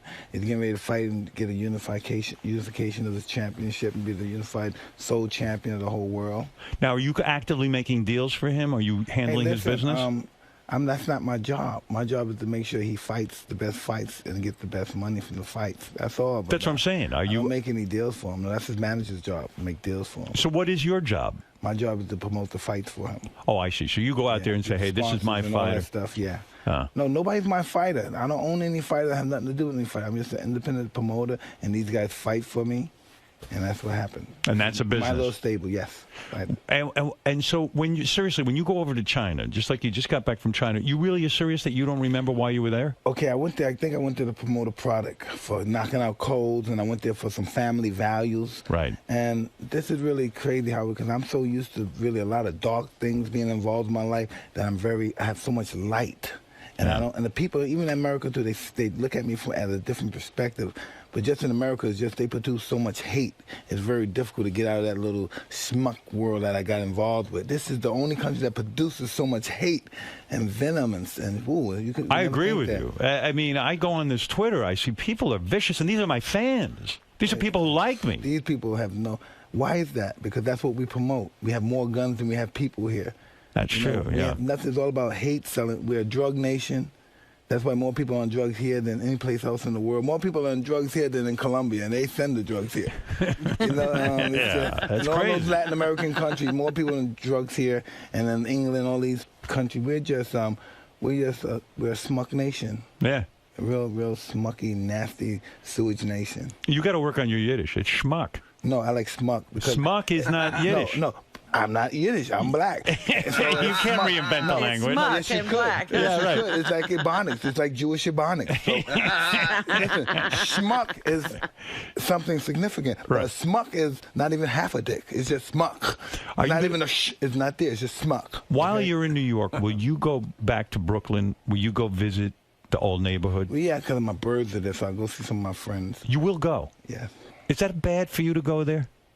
I don't know. Like, does that bring up bad memories, man? Because I think of your early life as just shit. Like, I wouldn't go visit. My neighborhood was shit, and I don't want to go. 60 Minutes brought me back there. The reason that I went back to, I go back to my neighborhood because going back to my neighborhood over the years, so many people have been produced that became successful just because I became successful. Right. You know, they said, wow, Mike can do it, I can do it. And that's not saying that they look up to me. That's probably saying, if he could do it, I know I could do it because I'm better than him.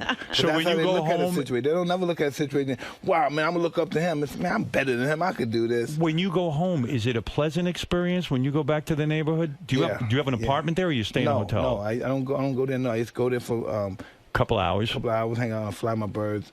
Yeah. And I leave. Oh, sometimes I spend. Well, who takes care of the birds when you're not there? Oh, the whole staff there, buddy. It's the whole staff. This is what we do. Yeah? This is our culture in Brownsville. We just fly birds, and that's what we do. And you trust these people with your birds? Mm-hmm. Yeah. It's their birds too.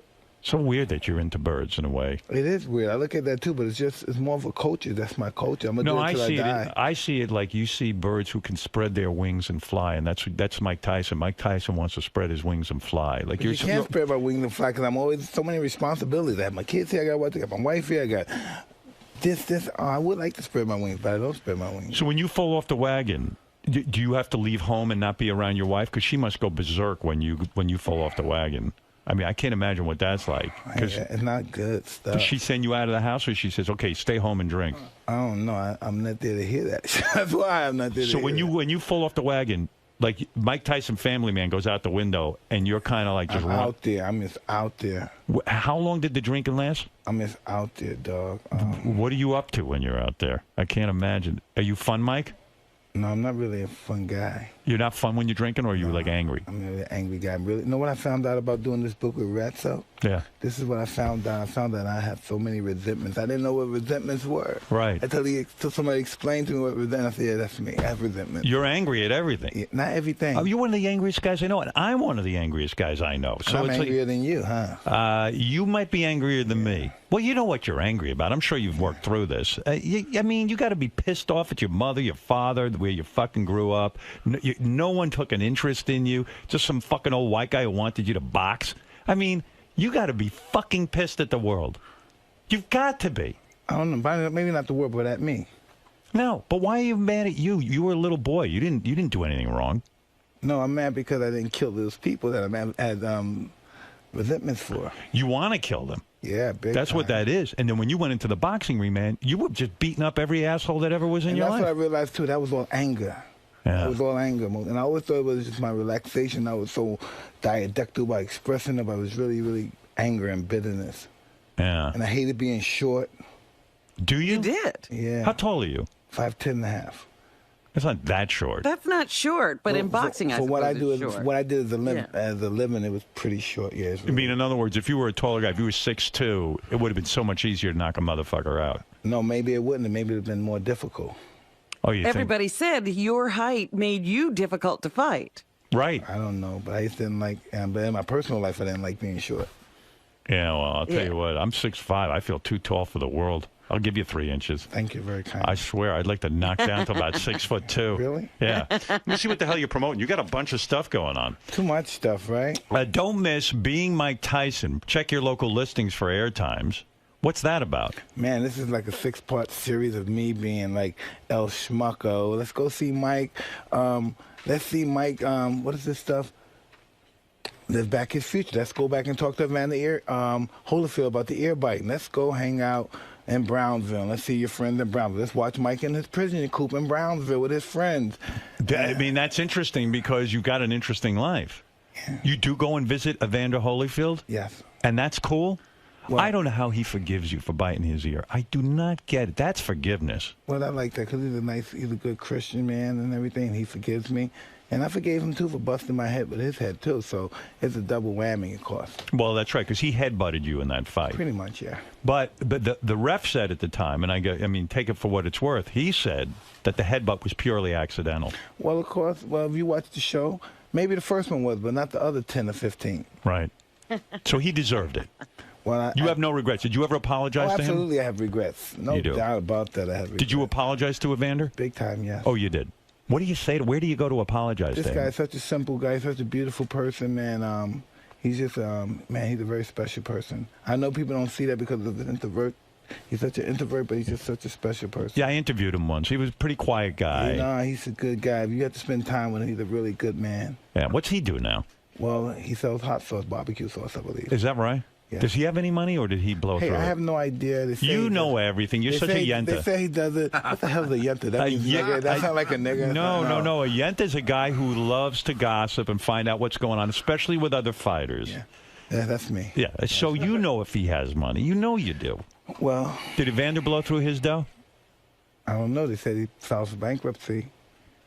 There you go. I don't know. And he has lots of kids. He's got more kids than you. Yes, he does. He had a lot of fun, too, huh? He had a lot of fun with that money. Did you have fun with your money? Did you have fun with your money? Whenever I had a chance to, yeah. You know, the common joke is when you were at one point when you were, living in Vegas and you had the tiger, the pet tiger and all that, people said you used to, you admitted that you slept with the tiger, which is unbelievable to me. And the joke is, people were worried for the tiger, that you would hurt the tiger because you're so fierce and you're such an intense guy. But the thing is that when I think of the lifestyle with the big houses and the tigers and just to feed a tiger is a fortune. Yes, it is. Giving away cars to cops and stuff. It's so much money, so much Don't excess. forget God forbid, don't forget my girlfriends, My friends try to give me, this is so interesting. My friends tell me, hey, Mike, you don't even need no more girls. You're in the Hall of Fame for girls. Yeah, I'm in the Hall of Fame for fucking shameless hoes. That's what I'm in the Hall of Fame of. You fucked like a champ, though, didn't you? I don't know about all that stuff. I heard some famous quote from you. That, No way. You said something about fucking women like grapes. What the hell was the quote? But what was the quote? I don't know. There was that was a long time ago. I have it somewhere. I thought I was a stroke master, but now you were a stroke master. In fact, no more, dude. You said that I wouldn't even show it to anybody no more. No, huh? Yeah, not the same, dude. What do you think of these guys on social media showing their dicks and pictures of all this stuff? And, it's just wild, right? What's going on? Some people You would never do that. Were you ever taking pictures? Did you ever take pictures of it? Did you ever take a sex video? Did you ever do anything? Oh, man, that's so cool. That's doing that stuff. I mean, because you're in shape. You have no problem. You're in good shape, yeah. If I'm in good shape, I would love to. Yeah, but you have not. You never made a sex video? Absolutely. Especially you when did. I'm in good shape and stuff. Do you have any of those? They never come out. No. What did you do with them? I mean, because weren't you nervous they would come out, or you don't give a shit? Unbelievable. God. How much pussy? Have you ever counted the amount of women that you've had in your life? No, I don't know how. I didn't have many. No. Is it a waste of time? What would you tell a young boxer out there if he was looking for advice? And he'd go, hey, Mike, I just want to get famous and fuck all these girls. What would you say to him? I wouldn't say anything. You wouldn't give advice? No, you just have to go and follow his own code. But you know as well as I do, at the end of that road... It'll be a really empty, lonely night.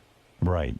But guys still want that, right? That's the macho thing. What we don't understand in life, we believe as many women that we conquered, it makes us so much. It just makes us big people, but it actually takes us so much away from us. It does. It really takes so much away. You become none and void. You don't become interesting no more. Too many people had you. You've been tossed around too much. Well, you're allowing people to use you. Yes. You know what I mean? Emotionally, physically. And that's why I think you're so angry, because people used you your whole life. For their purposes, they used you, and they didn't really love you unconditionally. Well, I've used a lot of people, too, so I can't use the sorry for myself card. I would love to use that card. It's not gonna work well, because I did a lot of using and abusing, too, so...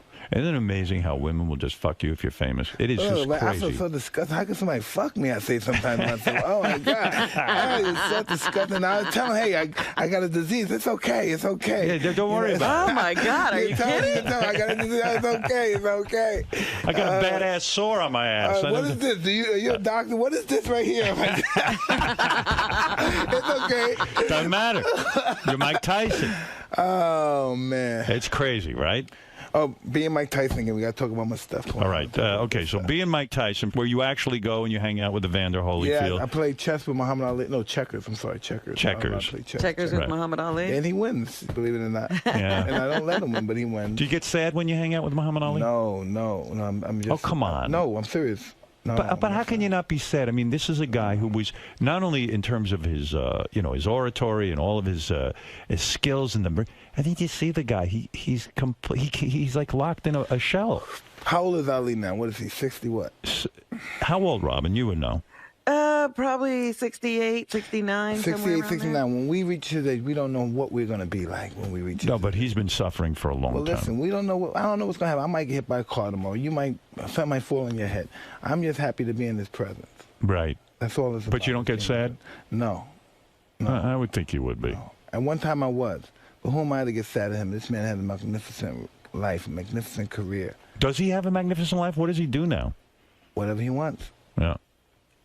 Whatever he wants. You go to his house and you play checkers. I went to his house on that occasion and we hung out and he plays checkers. Were you able to communicate with him? Yes. And what did he talk to you? Did he say, hey, Mike, you got to calm down or something? No, he doesn't talk nothing about that, no. What does he talk about? Religion? Sam Cooke, Elvis Presley. Oh, really? No, those are his boys when he was younger. So he reads about them, and he always read about them. He's still religious? Are you still religious? I believe. But, I mean, you went... Are you a Muslim? When you were in prison... prison... I'm always been a Muslim. You converted to being a Muslim in prison, no, right? I've always been a Muslim. Prison just took the credit for it. Well, you said you were the most comfortable in your life being in prison when you got locked up.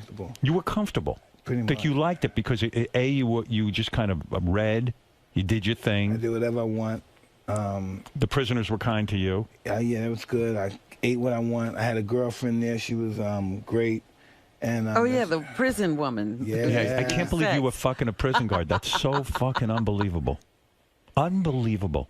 And I like that you broke. A counselor or something. And I like that you broke up with her while you were in prison. Well, I had to break up with her because somebody found out, and so I didn't want to get in trouble. So.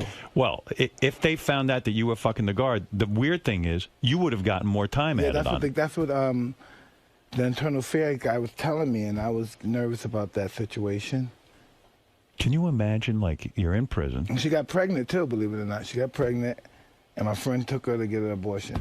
No kidding. Wow. Why didn't she have Mike Tyson's baby? Because she would have been in a lot of trouble. She'd have probably been in jail herself. But isn't there more money in having Mike Tyson's baby and getting a payday on that? I don't know. After doing time? I think she was just a beautiful person, and I don't think that's what she was really about. Is she still a prison guard, do you know? I don't believe so, no. All right, get the fuck out of that business. That's a tough business. You don't stay in touch, huh? No way. My wife wouldn't allow it. And is that still the biggest thing that irks the shit out of you in your life, the whole Desiree Washington thing? Does that still, like, fucking drive you crazy? No, it used to, but now when I did my book again, then I started thinking about it again. I said, I would like to do something really interesting about this. Have you ever run into her? No, I would never run into her. She doesn't go any place I would go. Yeah, right.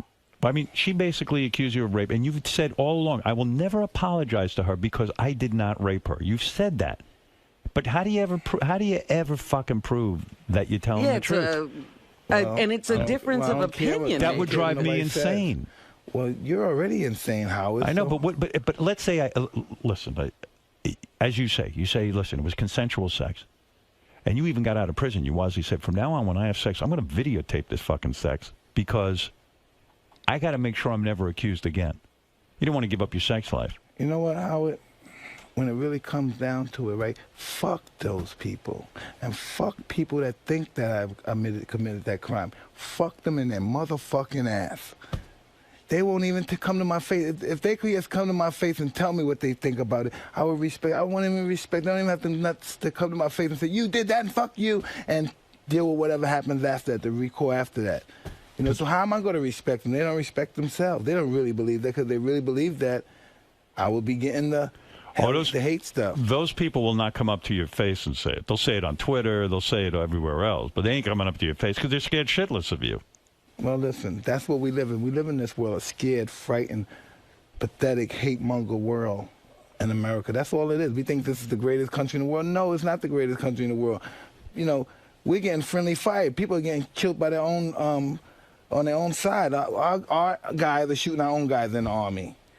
You know, were you surprised that in Syria we were so quick to go bomb? Hell yeah. You know, of course you want to go. They want to make money for their friends. They want to go over there, conquer these guys, take all their money, take all their oil, whatever they got to process, and take it. Because you hear Kerry say, well, we're not going for really a war. We're going to go for a little it's going to be a little strike, nothing big. Right. But listen, you know, we have to learn our lesson, right? There's don't ever believe there's anything easy about war. Nothing's going to be simple and easy about war. Like you drop a bomb and then you walk away. And it's easy. People die. So what's that mean? We're going to just kill a few people and that's it? Not a lot of people. That's ridiculous. So what were you thinking with Syria when you saw these kids getting gassed and stuff? Like, we can't go in. In other words, we can't be the police of the world, and we can't just bomb everyone. No, we can't defend those people. If these people like the Syrian army, for instance, who is Russia going to tell us what to do? How are the Russian people going to tell us what to do? Right. So we're going to go in there, right? And they say, all right, we're not going to use it. They already gassed people. Somebody got to pay for the people that already got gassed. So we're not going to do it no more. Here's our gas weapons. Now we're going to put them on the table and put them away. No, but people got gassed already. What are we going to do about that? Somebody has to pay for the people that got gassed already. Well, how do you do that? Hey, we don't do it. We don't. Can't get involved. Because we're not going to get involved. Were we right to go to Afghanistan, though, after the World Trade Center? Hey, listen, man, we can do whatever we want to do. We do. America. Howard, I can't believe you're asking Mike Tyson. We can do what we want to do. Mike knows something. What do you mean? Why can't Mike ask Mike? We want to do. Nobody would ever imagine. We can do whatever we want to do. We're Americans. Robin, wait a second. What's wrong with asking Mike Tyson what to do? Everybody's got an opinion. You're asking, because I'm sitting there thinking about, what do you think about Dennis it, Rodman. What do you think Dennis Rodman diplomacy. And now you're asking Mike Tyson questions about, Dennis Rodman world brought events. up Mike Tyson the other day. Dennis Rodman had a press conference. He went to Korea. He was meeting with we shouldn't go to Korea. Right. We shouldn't go over there. You disagree with Rodman going there? We shouldn't go over there. I agree with you. I think that little fucker who runs that place got it from his dad. He's enslaving his people. It's a country full of slaves who have no freedom whatsoever. And when Rodman goes over there, he's like kind of saying, hey, I condone this kind of thing. Guy's not so bad. But Dennis feels he's doing something good. He's opening up relations, and he said, how come me, not Mike Tyson? That's what he said. I don't know. I don't want to go over there. You're not going to North Korea? No, I don't want to do that. Shit, I'm not leaving my house. What do you think of that? I don't want to do anything. Why don't we go over to Syria? We do anything else we want. Well, maybe. What I don't agree is, how can Russia tell us what to do? Well, Russia's... Well, the reason we're not going over to Syria is because we learned our lesson in Iraq. What happened in Iraq? That's in Iraq, we removed the dictator, and then it became our problem. Right. That's it. All right, so there's your answer. All right, I know, Robin. Now I have nothing else to say. I'm no longer politically involved. You shut up, Mike. That's right. But I'm sure we took some goodies before we got rid of the dictator, too. I'm sure we got some money. Hey, I'll tell you one thing. I didn't get any of the goodies. I know, but you know what happened over there, so it looks as if you may have got something. But my point is, the rest of us aren't going along with it anymore. We don't get any of the goodies. I'd love to see a fight between Mike Tyson and Putin, that guy from Russia. I'd love to see you take him on. Well, Putin's only 5 foot tall. How am I fight fucking what? He's in shape. The guy does work out. I'd love for you to box him. I don't want to box Putin. Would you ever in your life want to, like, if somebody said to you, I'm going to give you $1 billion, would you ever go in the ring again? I'll never fight again. You never will? I won't fight again. You don't think you'd have the... I'm just not that person anymore. Wow. See, I think somewhere in there, Iron Mike Tyson exists. No. You know? Not in there no more. Only maybe if my children and family's involved with something other than that. I'm not going to do that anymore. I got mad. I was going to get mad at this woman over $15,000. I thought she was going to try to bewilder me, be slick for $15,000. I was like, I will kill you, give me my money, you fucking bitch. When was this? In China? No. The other day, some meet and greet I was at. And they owed you $15,000. Give me my money, I'm going to fucking kill you, bitch. So the inner Mike came out. Yeah. The evil Mike. Yeah. But that's everybody, Mike. You think you're so different? Everybody gets pissed off. No, but listen, the world treats me different when I get pissed off. That's the only thing that's different. You have to watch yourself. Don't get pissed off, he's a crazy nigger. Oh, no. Did she give you the money? Yes, she did. She did. Yeah. So getting crazy gets you what you want, doesn't it? Yeah. Wow, who the fuck is the woman that wouldn't give you the $15,000? She's a brave woman. She wasn't that brave. Once I confronted her, of course. I tell you, you got something in your life that I'll never... I wish I knew what it was like to take my fist and knock a motherfucker out. I don't know that. I don't have the power. Oh, that's a scary feeling because, sometimes they don't get up. And you're like, oh, is he dead? Who gives a shit? It must be great to be that masculine. I mean, seriously, don't you think back at some point in the world, you would have been a world conqueror, like Genghis Khan or something. You know what I mean? The way you could knock motherfuckers out. I never want to live that life again. Oh. I want to live that life again. If I could do what you did, I do it too good. That's why I get punished for it. I used to do it too good, Howard. I think being world heavyweight champion is one of the greatest experiences because, number one, there's no team. It's you. You did it. No one else. There's no team behind you. And then like a football player or basketball player, any of this bullshit. Got to share the wealth. Man, oh, man. Mano a mano. When I was champion, the world was so jealous. People were so jealous. Fuck yeah. They were so fucking jealous. God, let me stop. No, because you were a real man. They were so jealous. Because you could do it. They're so jealous. Of course they're jealous. Let's talk more about what I got going on over there. All right. If you want to talk about this bullshit, I'm talking about knocking a motherfucker out. Knock a dick in the dirt. All right, here we go. So we will get into your life, and we'll know what it's like to be Mike Tyson. Nothing was held back. Did you ever, during the taping of the show, say, hey, don't air that? I forgot what it was. I'm sure I did. Right. Mike's memoir, Undisputed Truth. Now, I'm going to read that. I don't read a lot of books. I love not to know. I can't read. It just bores the shit. I love not to know. Oh, my God. It just annoys the shit out of me, all that reading. But I'll read your book. Will I learn something new in this book? I don't know. Maybe. Will you list all the pussy you got? No, that'd be like 100 pages. Definitely. I'll list all my diseases I received. You know. What diseases did you receive? Diseases? I don't know. You'll read the book and find out. Did you have to go on tetracycline and? Ooh, yeah, that's that real super stuff, right? Yeah, that's that stuff. You got? What'd you get? You got crabs, herpes. What? No, I never got crabs before, but check it out. Dog. Did you get herpes? No, you got to check out the book. Check out the book. Well, give me a taste. Did you get the herpes? No, you check the book out. In the book, Mike, did you get the herpes? No. Robert didn't tell you? No. All right, check the book out, nigga. Check the book out. You better watch out. You don't have no stuff. You say you've been with us. Did you ever get Did you use a rubber? You slept with Mike Tyson, Howard. Yeah, that's right, Howard. You know what? I consider that an honor. And I didn't say I slept with anybody. I just said we went out on a date. That's all. You did say that, Howard. Did I? Well, I don't just know. Now you I said think that. you're very nice. Did you ever fuck ugly girls just for the hell of it? Like, did you ever say, you know, I'm getting all this top pussy in the planet? Did you ever say, you know what, I'm going to fuck a fat chick like the old days? Let me see. Well, you know, if you're, how am I say this? Oh, I better not say this. No, say it. No, I want to know. What do you mean how I say this? What? Sometimes my criteria is just right. breathing. Right. You know? Sometimes that's fun. Sometimes it's just breathing. Robin, I'm not talking to you. I'm talking to Howard. Are you implying that sometimes you had sex with people who were not breathing? No. Well, after I finished, they weren't breathing. After I finished, they weren't breathing. I would imagine making love to you for a woman is a lot to handle. I really would. Say what? I would imagine for a woman to make love to you is a lot to handle because you're so masculine that you could, and the way you're so powerful that you could almost break them in half. I'm being serious. Listen, it's nothing they can't handle, man. You were gentle. I guess sometimes. Yes. I don't know. It depends on what your criteria is. You would Did you ever inquire as to how well he's endowed? Who, Mike? Mike, how many inches are you? Very are small, you? Very small. Is that true? Very. Robin didn't tell you. I wonder if you're smaller than me.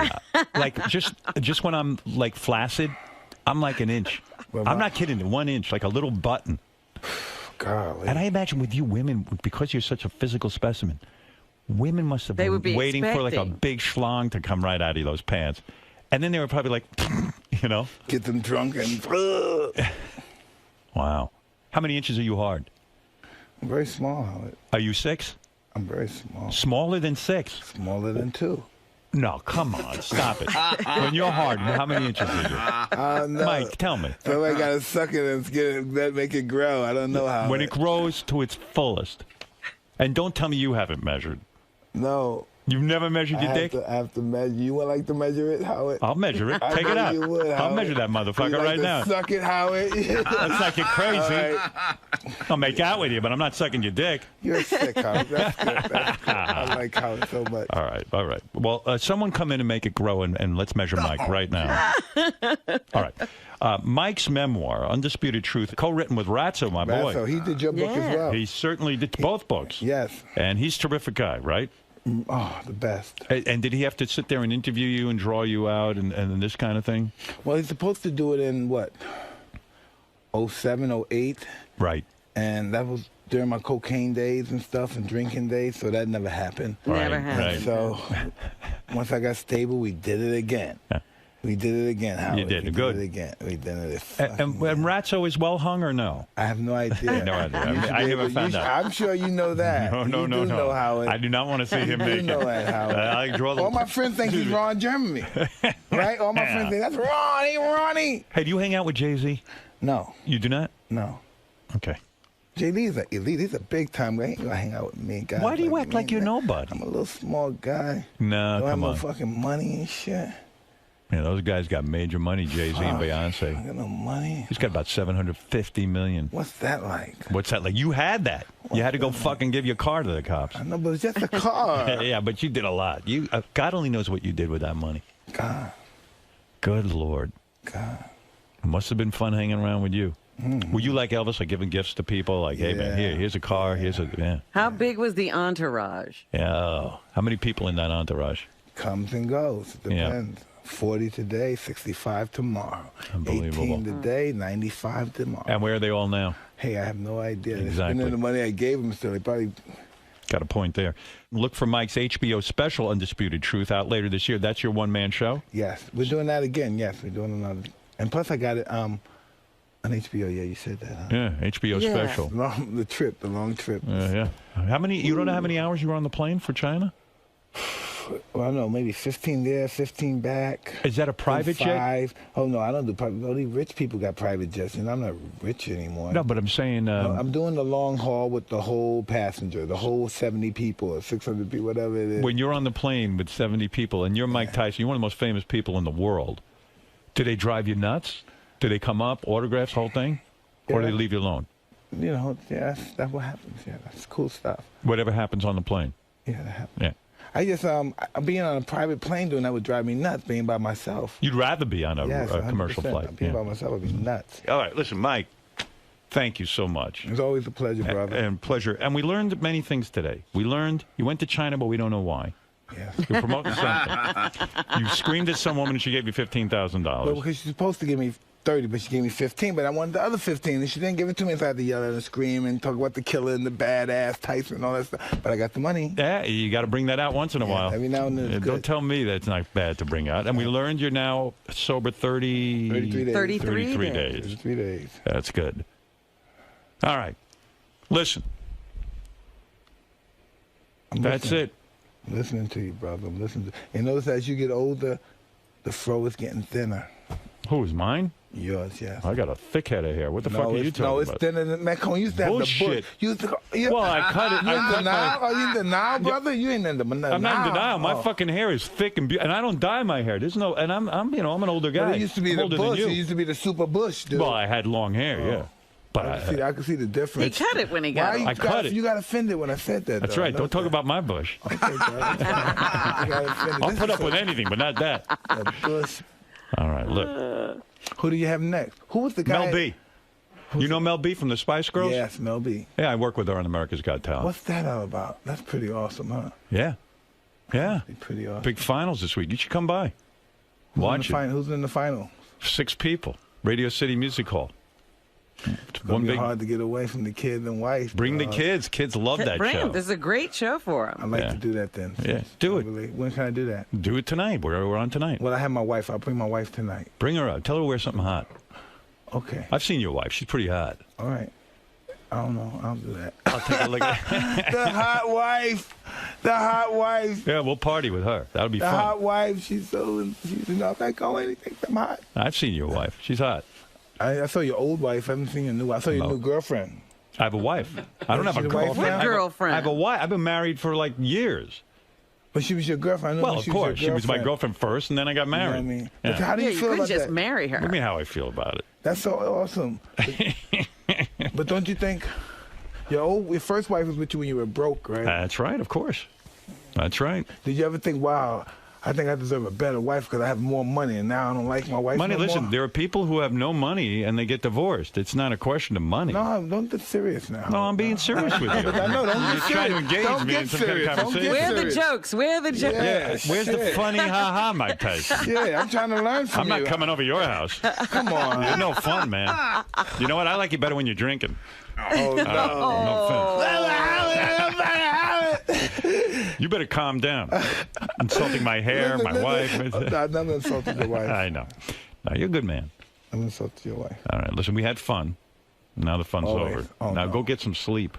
Oh, no. Who's the guy that was on Ritalin? That was before me. The guy that was on the show. Oh, J.D.? J.D., he was... Oh, no, the kid on the phone? Hansy? Yes. Yeah. He's not on Ritalin. The Illuminati, yeah. You're in the Illuminati, right? Look, you're famous. They ain't and letting rich. no black motherfucker in no Illuminati. No black. I don't care how famous or rich. You ain't no nigga in Illuminati. You're not really black. Who said you're black? You're hardly black. Yes, I am. Nah, come on. Black, broke, and ugly. You ever go to Africa? Yes, I've been there. You done the whole pilgrimage thing? No, I think I've been to Mecca, but I've been to South Africa as well. Yeah. How was it? Did you meet Mandela? Well, I met Winnie Mandela. Oh, but you didn't meet the Mandela. Nah, I'm not that cool. No, you're not. I thought you were. No. You gotta be the right people. This is all about the right people at the right time. I'm not the right guy to be seen with that guy. And do the African people, do they accept you, or are they like, those American blacks, they're not African? Man, they were talking about me like a dog in the paper. They talked about me like a dog. They talked about me like a dog. They look down on you. Well, I'm not. They talked about me like a dog in the paper in South Africa. That's all I know. Did they? Really bad, Howard. So you must have bummed out on that. Really bad. Because you probably went, hey, I'm here with my people. No, my people are my friends. Black, white, candy stripes. If you're my friend, you're my friend. You're my people. Did you ever trace your roots back to Africa, like with tribe and everything? No. Nothing? No. That's what Robin is a great warrior in Africa. She's from... yeah, right. From the Monig tribe. The Monig tribe, right? The Monig. Oh. The Monig tribe. I always say my family were slow runners. That's right. And that's why I'm here. All right, listen. Nice seeing you, Robin. You look great. Thank you, Mike. It's good to see you. Thanks, Mike. Thank you, brother. All right, we'll be back right after these words. Hi, Mr. Tyson. Do you think you intimidate him somewhat? I hope not. I really hope not. Because when he talks about sex with you, and then you seem to get like a look in your eye like, don't go there, or tread lightly. That's not true at all. I like to chart those waters with Howard. Now, what is it about Howard that you like? Just the sincerity, honestness. And I hope he never feels that I'm intimidating and stuff, because those days are really gone, really. Now, is this the kind of show that you like to be on, where you could sit and relax and just be yourself? And say what I want to say without being judged. But anyway, I'm still going to be judged, but I still enjoy being on the show, yes. All right, thanks a lot for coming down. Hey, it's my pleasure. Thank you.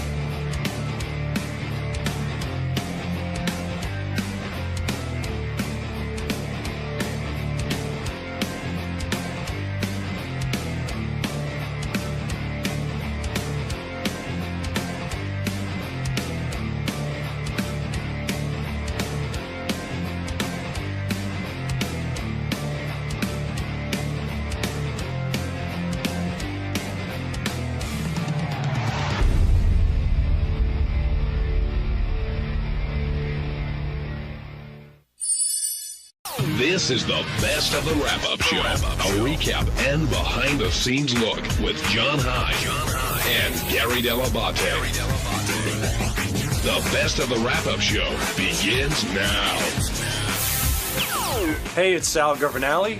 And Richard Christie. And on Monday's wrap-up show, we discussed my cock cheese going on Richard Christie's face. And I discussed watching Metallica and how awesome that was. And I discussed hanging out with the Long Island Medium's husband, the great Larry Caputo. Very cute guy. Check it out.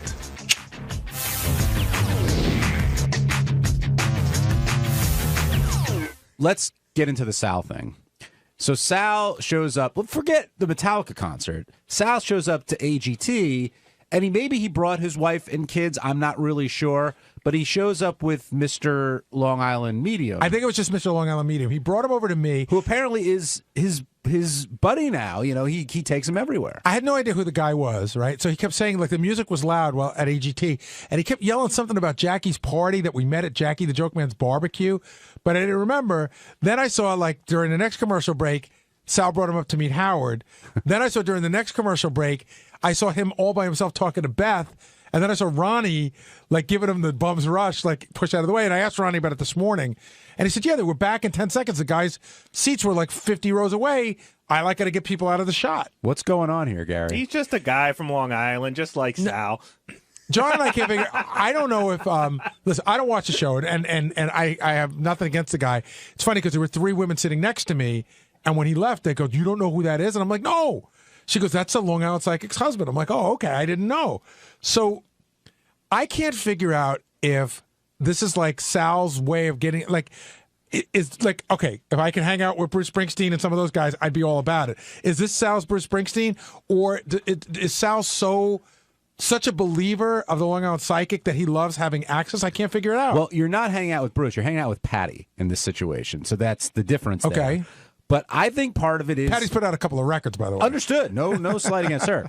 But I think that Sal has bought into the Psychic. I think he believes in it. I think it maybe gets him closer to them. Or maybe there's another takeaway from this that we're not aware of. He's coming down later. Well, first of all, of course, the only reason the actual Long Island medium wasn't there was because she already know who won. So she didn't need to show up. So he took the husband. So what channel is that on? Is that TLC or Discovery? I don't know. I don't watch the Do you think that TLC could be paying Sal?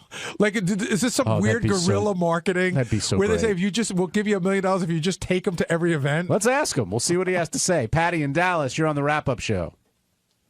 Hi, Patty. Hello. Hi. Hey, hi, guys. First of all, excuse me, that Metallica, seriously, I'm 46 years of age, and I was dancing in my garage because I had the car going and the stereo going in the kitchen, and my goodness gracious, how wonderful.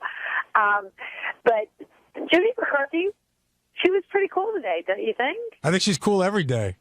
She's my kind of girl. Gary is definitely biased on this one. She's his pick. She's his. But I think she. You ask her a question, she gives you an answer. She brought. You could tell she brought her friend in on purpose to talk about hooking up with Jenna Jameson, and she even had a great line. She goes, Howard goes, "Did you ever see her again?" She goes, "No, it was a drive-by fingering." Now joining us on the program are Sal and Richard. Richard, who paid the price of, I can't even begin to define that price, and words do not do it justice, but it was all worth it. I could see he's been glowing all day. One thing after another. You get to sit on the couch, you're talking to the band, you're taking pictures, I wasn't glowing when Sal was putting his cock cheese on me, No, though. you were throwing up. Yeah, that was my non-glowing moment of the day. There was a great moment there, by the way, where these two sort of have their dopey act worked out, and then Sal was going over the line, and it was like, Richard's like, okay, that's not the part we rehearsed, you know what I mean? Right. And so you look like you were getting pretty fucking angry. I was. It was enough because I'm game for doing these crazy stunts and shit, but after a while, my throat was hurting. I was gagging. I thought I went easy on you. No, I could have put in the cheese on the tip of my cock and painted it on your face. Wow. I did it with my finger, and I puked all over your cock. That would have been funny. That's taking it easy on him. Sure. I could have used my dick as a paintbrush. See, he doesn't I did know it with the my line. finger. That's why I had to push him away. I used my finger. Now, everyone was startled by what you had on you today. I mean, tell me the fermenting process, and did you think it was going to get the way it ended up? Like he's a winemaker or something. The last 3 days were the worst. That's where it started building up. Does it itch for you? It itches like crazy. And what do you do? Nothing. Scratch it. That's pretty much it. Yeah. And thank God it came. I washed it off today. Don't hand me anything for a month. No, my hands are clean. It's fine. I didn't even touch it. I kept my pouch sealed for a whole week. I would pinch it in the shower to just, and even at night when I went to bed, I'd make sure I would clamp it up a little bit. And sometimes the cheese would make like a little bit of an adhesive on the foreskin and keep it sealed. It was like a grilled cheese penis. I love this stunt, and I love that Sal chose it because he had to suffer too. I love that Sal's so happy about it. Meanwhile, he's been in worse misery than me for the last 3 days. Today was one of those days, I kid you not, where I get my breakfast, I get an omelet for breakfast, and I started to eat it. You started hurling, making those noises. Yeah. So I thought if I don't look at the TV, I could just get through it. And then you kept, so I had to push it away. I had to wait till you were done so I could eat breakfast. There was one part where this bile came out of Richard's mouth, and it got stuck on my finger. So when I reached down for the cheese, a string of spit went from from the head of my penis to my finger. So that's like when a porn star spits on your dick. It was as close as I'm going to get, as a married man. Richard, was it worth it? Oh, hell yeah, it was worth it. I would have ate a schmegma cheesecake, like ate a ton of that stuff to be able to get to see Metallica in the studio. It was a dream come true. And then it was so cool. Howard let me sit in for the interview, and the interview was amazing. There was so much stuff that I've read so many books on Metallica. I've kind of, studied their history. I'm fascinated by it, but there was a lot of stuff that Howard asked that had never been asked of them before. And like you were saying, James, really came forth and was very talkative today and revealed a lot of really cool stuff about the band. Sal, was it worth it for you? Absolutely. Well, first of all, I got to put a good stunt on the air with Richard, which was great. There was a lot of laughs there. But secondly, I mean, with Metallica on top of it, it was just perfect. It was the best of both worlds for the show. I mean, that's a dick stunt and Metallica. Who can ask for anything more? Let's get to the psych. Yeah, before you... yeah, we were talking about your pal, the medium, Mr. Medium. Larry Caputo. All right. Good man. We know. Swear on the life of your 3 children. What's the agenda? That you're in no way, shape, or form being paid by anybody to talk about them. I swear on the life of my children, hands up, not crossed, on my family. May God strike me down today. I swear on my dead grandparents. Whatever I need to swear on. Nothing. No. So what's the obsession? Larry's the furthest thing from that. He's just a buddy? Yeah, we've become good. First of all, we live in the same neighborhood. Secondly, before I even spoke about, I love the show, the Long Island Medium. And he, coincidentally, is a huge Howard Stern fan. So he's a fan of the show as well. And we have that in common. I love his show. He loves my show, so to speak, the show. And we kicked it off. And I followed him once on Twitter. And he saw that, and he followed me back, and that's when we started DMing. So what do you guys? Okay, because we've been to dinner 3 times already. I've had that where I'm a fan of somebody's show and they're a fan of our show, and sometimes it works out. Sometimes it's like, oh, we're both a fan of each other's shows, and now we have nothing to talk about. So what do you guys do? I'll tell you. For example, when we got together and we spoke a little bit, he said, since we live in the same neighborhood, we talked about Italian restaurants. So he turned me on to an Italian place. I turned him on to an Italian place. We went out. Teresa came out with us as well. Teresa, my wife, hit it off about handbags and hair, because Teresa loves that. My wife turned on Teresa to a hairstylist, and they go to the same hairstylist now. So how long can we see a pink streak in the medium's hair? I don't know. Oh, God. With AGT, did you go with the family or did you go just with him? Well, with AGT, again, he's a big fan. He asked me if he could go, can I get him tickets? And I said, sure. And what happened on that particular day, he was bumped because something happened. And I got him tickets again. He says, would you mind coming with me? He asked me. I said, you know what? Yeah, I'll come with you. He goes, let's make it a father and son's night. So I brought my sons, and Larry brought his son. He brought Larry Jr. with him. So we had a father and son's night for AGT, which he wanted to go see. Very nice. And then for Metallica, I invited him. He's a Metallica fan. I said, would you like to come? Now, after AGT, I did get a little worried. When he approached Gary, he approached Beth. He loves Beth. I mean, they have the books and stuff. And I said, listen to me. I'm going to get in trouble here. You can't turn into Stalker Boy. You're my friend. I know you're a celebrity, got a lot of clout or whatever. I go, but you need to lay off of Gary. You need to lay off of Beth. And he goes, I had no idea. I go, well. I just didn't know who he was. It wasn't that he was stalking me. I just didn't know who he was. He kept talking about something about Jackie's party. Did I meet him before? Yes, he used to be a food distributor. So he used to distribute food to Jackie's I didn't recognize the guy that brought food to Jackie's party 18 years ago. I apologize. Exactly. Well, that's the thing. Like, look, Larry, the guy's got a heart of gold and his intentions were good, but I don't want him to cross that boundary with my fellow employees. So I said, when we go to Metallica, don't even turn your head and look at Howard. I go, don't even say hello to Gary. If Gary approaches you, you nod your head and you say, okay. No, we did say hello. That's not even it. It's not that he's a stalker. We just can't figure out your love for him. We can't figure out your love for him. Gary, I just like that Sal is the one giving him the guy vibes. You know what I was going to say? Sal's giving him the same talk that Gary gave Sal back when Sal pissed off Jon Stewart. You're telling me not to ask me to come over to my house to watch Survivor and cook burgers? No.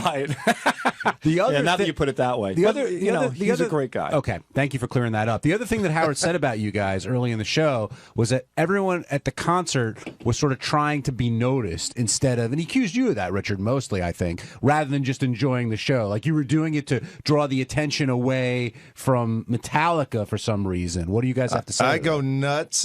If you see me at a Coheed and Cambria show, I go insane. Like I can't move my neck the next day after I see a band I love, and that's just what I do.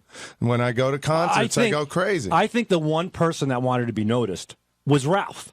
Ralph kept hitting us, smacking us, pushing us. At one point, he grabbed my hair, pushed me down, and smacked my face into his crotch.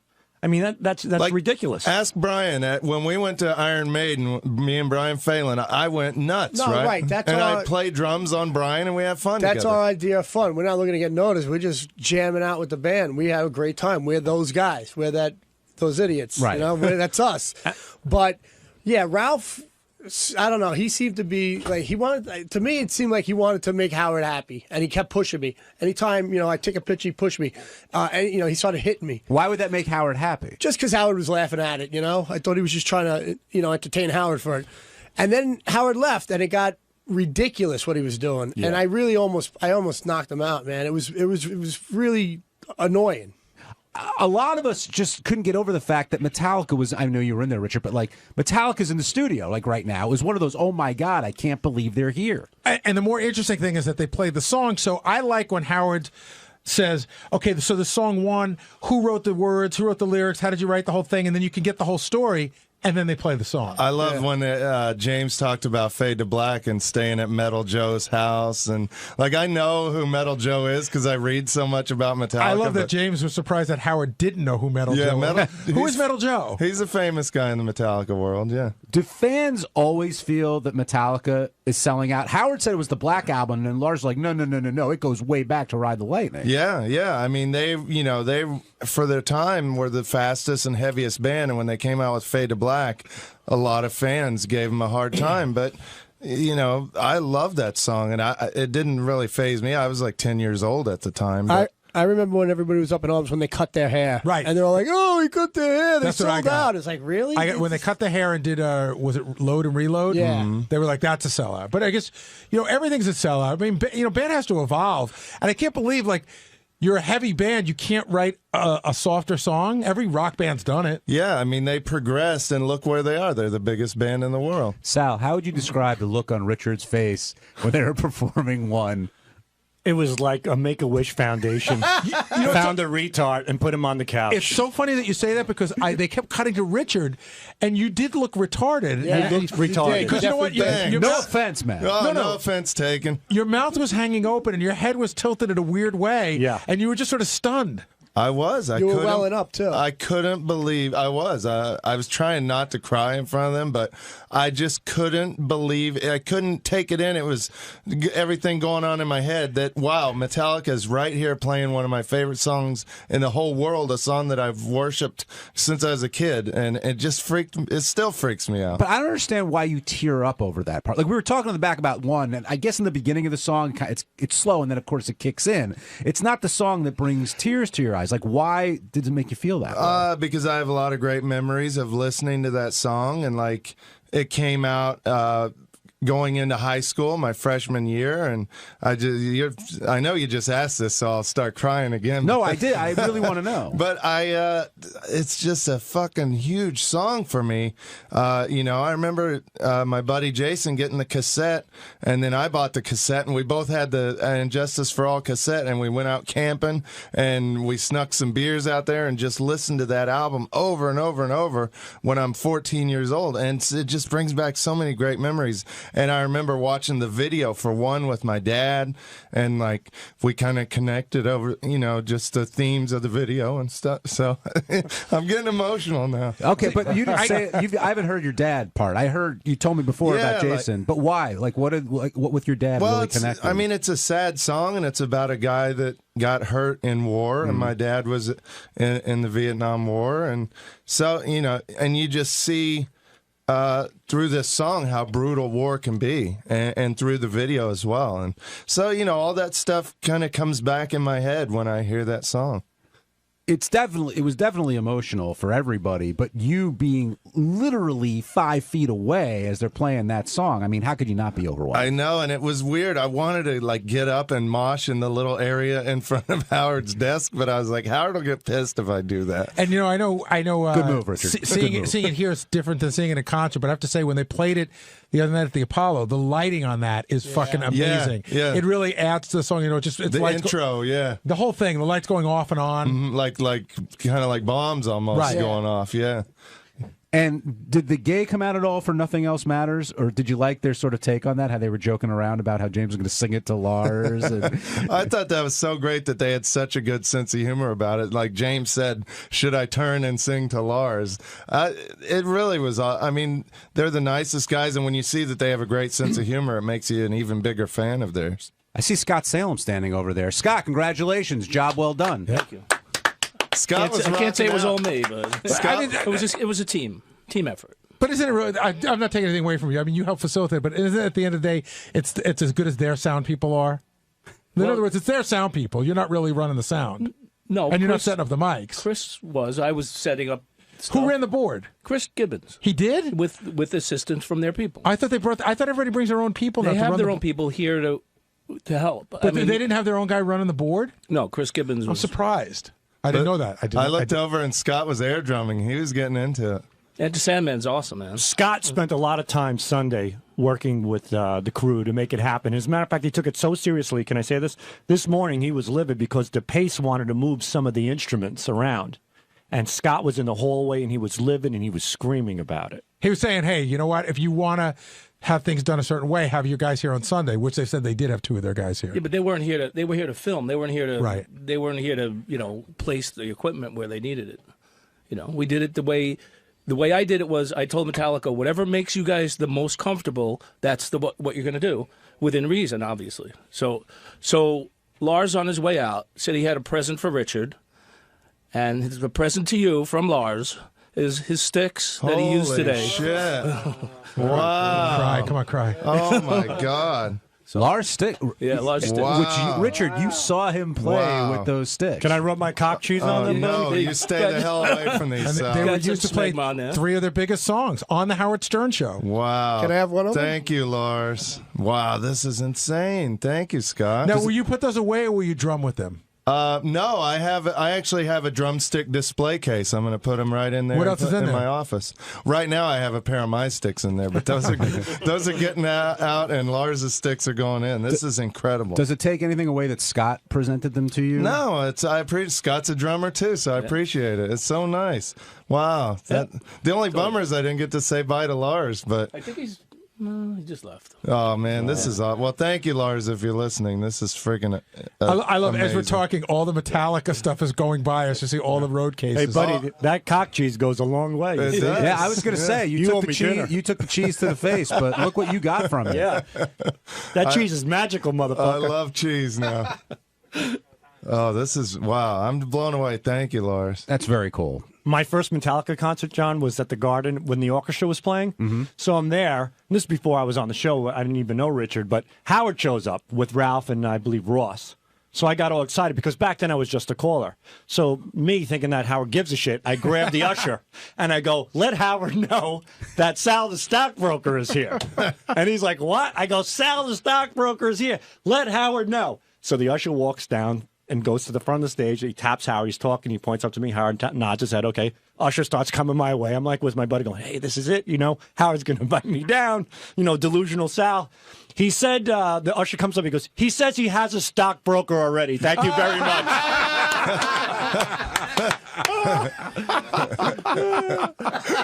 I was like, fuck. Have you ever told Howard that story? Never, ever. We'll play it for him tomorrow. Hey, it's Gary Dell'Abate, Baba Booey. On Tuesday's wrap-up show, we talked to our good buddy JD. He's going on a sort of a date with Beth. She's taking him to a movie premiere. And he talked about the suit that he owns, and we told him that it's ugly as shit. It doesn't fit him right. So we decided we're all going to chip in and buy him a suit. And even that is an ordeal for JD. Here's how it all went.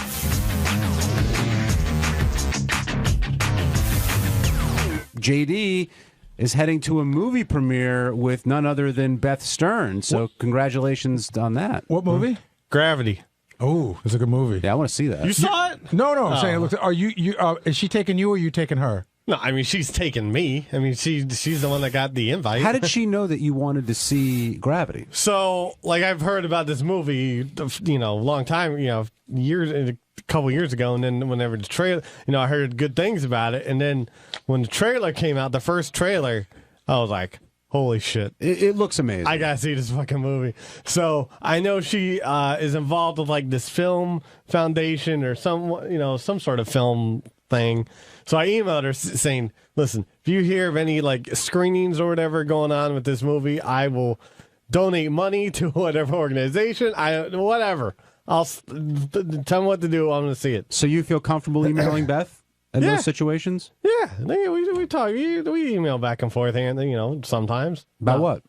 No, I mean, it's not all the time, but, just stuff like that, movies. What, you talk movies with her, or? Sometimes. Okay. And so she. There's nothing lurid, John. I'm not saying there is. I don't know. Lurid? I didn't, yeah, I use that word. I like that. Thank you. I didn't know what your relationship was with her, email-wise. It's very casual. Nothing tawdry. Nothing salacious. What's the furthest you've gone with her? She watched me get my teeth brightened. So she asked you to come to a premiere. That's great. Yeah. I mean, that's very exciting. Yeah, it's a little nerve-wracking, but yeah. What's nerve-wracking about it? You're just going to see a movie. Yeah, well, I mean, it's like the premiere. You should bring her a corsage. Are you going to walk the red carpet with her? Oh, I really don't want to do that. Look, I'm not saying it won't happen. You know what? Fuck it. I don't care. I want to see the movie. You're going to see the movie. Yeah. So that end game is solved. But why not? I mean, I don't know how many red carpets you're going to be walking in your future. Oh, you're walking with John, that's quite being pessimistic. You're walking with a beautiful woman, and it would be a lot of fun. I think you should. I'm not saying you should step in front of her for pictures, but I do think you should experience that feeling. No, I'll be one of those guys that just keeps on walking through. I don't know. I don't think Beth's going to let you just walk through. You agree, Gary? No, she's going to take you down the red carpet. Remember, chin up and out. A certain way you have to look so you don't look fat. Oh, please, Garrett, if you've seen that picture today that just got posted, again. What do you think that somebody's going to get you on the red carpet stuffing your mouth with fries? No, but I'm just saying there's no picture that can make me look worse than that. Well, I hope you enjoy the movie. Please, I hope not. Knock on wood. Have a good time with Howard's wife, and we'll see how it all goes. We were in there together today because Gary told Howard about our dinner last week, and we were talking a little bit after, JD, and you found it odd that Gary finds it odd that we may go down, grab something, but then not sit together and eat it. Yeah, I mean that's how we usually do our lunches. So, but here's the part that I found odd: we were the only 3 people in the entire compound. Yeah, well, that still doesn't mean Listen, if my work area was in there, sure, then. But they call it a dinner break for a reason. You can take how long do you think John and I took to eat Chipotle? Well, 10 minutes. So you should have come over. I thought it would be a welcome break for you to come and sit down and relax for a minute. Well, I did that after I finished eating and did what I was doing. But, we're just, listen, we're opposites of personality. Like, I like people and you don't like people. But I thought you might like us. No, I like you guys fine. You just, you like to talk and I don't. Sometimes. Oh. Is it the eating thing? Like, would you rather eat and then come over after your food is gone? No, I mean, I just would rather get, then, I knew I was doing your AGT show. So I wanted to make sure I had stuff done, before I did that, so I could leave right after I did the show. And it's called trying to manage my time wisely, and I don't do that a lot. I think it's a bit of a cop-out. You're talking about 10 minutes. And you're talking about taking a break. Okay. I can check 15 websites in 10 minutes. Well, I can do a lot of things while I eat, too. But, all right. Well, but there's you take your time, you eat, you relax. Were you offended that he didn't come over, Gary? I was perplexed. I wasn't offended. I was perplexed. I was like, oh, I thought like I said first when JD got in front of me on the line, so he ordered, and when I saw you didn't know what you were doing. No, I said go in front of me. I've been there a lot of times. I just couldn't decide what I wanted. So he went. It's not about that you went in front of me. So then I see that the guy goes for here or to go. And he goes to go, and that sort of caught me off guard because I thought we'd all sit down and we'd eat. Then we come upstairs, and then I said, "Oh, where do you want to sit?" And JD goes, "I don't know you. I'm going to my office." It was just very funny. Was it like a shyness at all? Like if Gary had made if Gary said, "No, I really want you to sit with me," what would you have done? I mean, if he made it like a job requirement, not job, but like if he had pushed me to sit in there, then yeah, I mean, I would have done it. But is it partly shyness that you don't think Gary wants you in there? No, I mean, I just. Or is it that if you choose, you would choose to be in your office? For the most part, when I'm eating with people, I don't really do a lot of talking, and so I would have felt awkward just sitting in there eating while John and Gary talk. I don't look at it this way, but I told the story to Jason, and Jason said, throwing everything else out the window, hey, your boss wants to sit down and eat with you. Like, I don't look at like I'm your boss and I tell you what to do. But I just thought, like, hey, it's a great opportunity to talk about stuff that's going on or not. Well, I mean, there's not really a lot going on. What else to say? But I'm the only thing that's going on with me is I'm sort of looking to move. That's about it, really. It's not that great of a conversation. Where are you looking to move to? Somewhere I can afford. New York City, or no? That's out of your. You going to stay in Brooklyn? Or you stay in state? So yeah, I have to. Just somewhere I can find a decent, safe neighborhood. Well, why are you moving? Because I am the only person in the apartment at the moment, and I can't really afford it on my own. You ever think about taking in other people? No, I do not want any more roommates ever again. Well, studio in Manhattan, that's tough to find. Well, I'm not really looking at Manhattan because unless I find some sort of rent-controlled place magically, it's not going to happen. So no roommates, no way. No. I miss the days where unless it's like a hot model chick or something. Otherwise, no. Yeah, that's you can get that in like Bangkok. You can get that. I miss the days. I don't know how you get an apartment these days, but like in the old days, what you would do is I used to pay off my my newsstand because the New York Times real estate section would come out on Thursday. So all those suckers I got it on Sunday morning were already 3 days late. That's the kind of shit you have to deal with. Yeah. I'm looking at websites every day. I've tried talking to some real estate people. So what's your budget?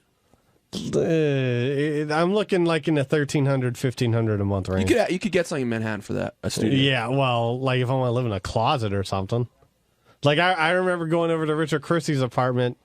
He lived up in the 60s, and he was paying $1,100 a month, and it was the size of my office, and I will get too weirded out. There's a guy who spends a lot of time in his apartment. I was gonna say, would you rather live in a closet down the block or a bigger apartment and commute from Brooklyn on the subway every day? Oh, a larger apartment, because I just like I've seen these videos online of people like living in like little spaces, and I just can't.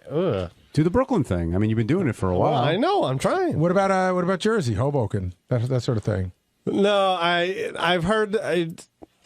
I'm looking just to stay in state. Like I'm looking to stay. Hey, in if state. this date with Beth goes well, what's the matter with state? What's the matter with like going across the river? It's the same commute. Well, I don't know. I trust, for some reason, I don't know why. I trust the MTA better than the path. And plus, like, don't you have to like deal with like your taxes are a little harder whenever you live out of state and you get paid in one state?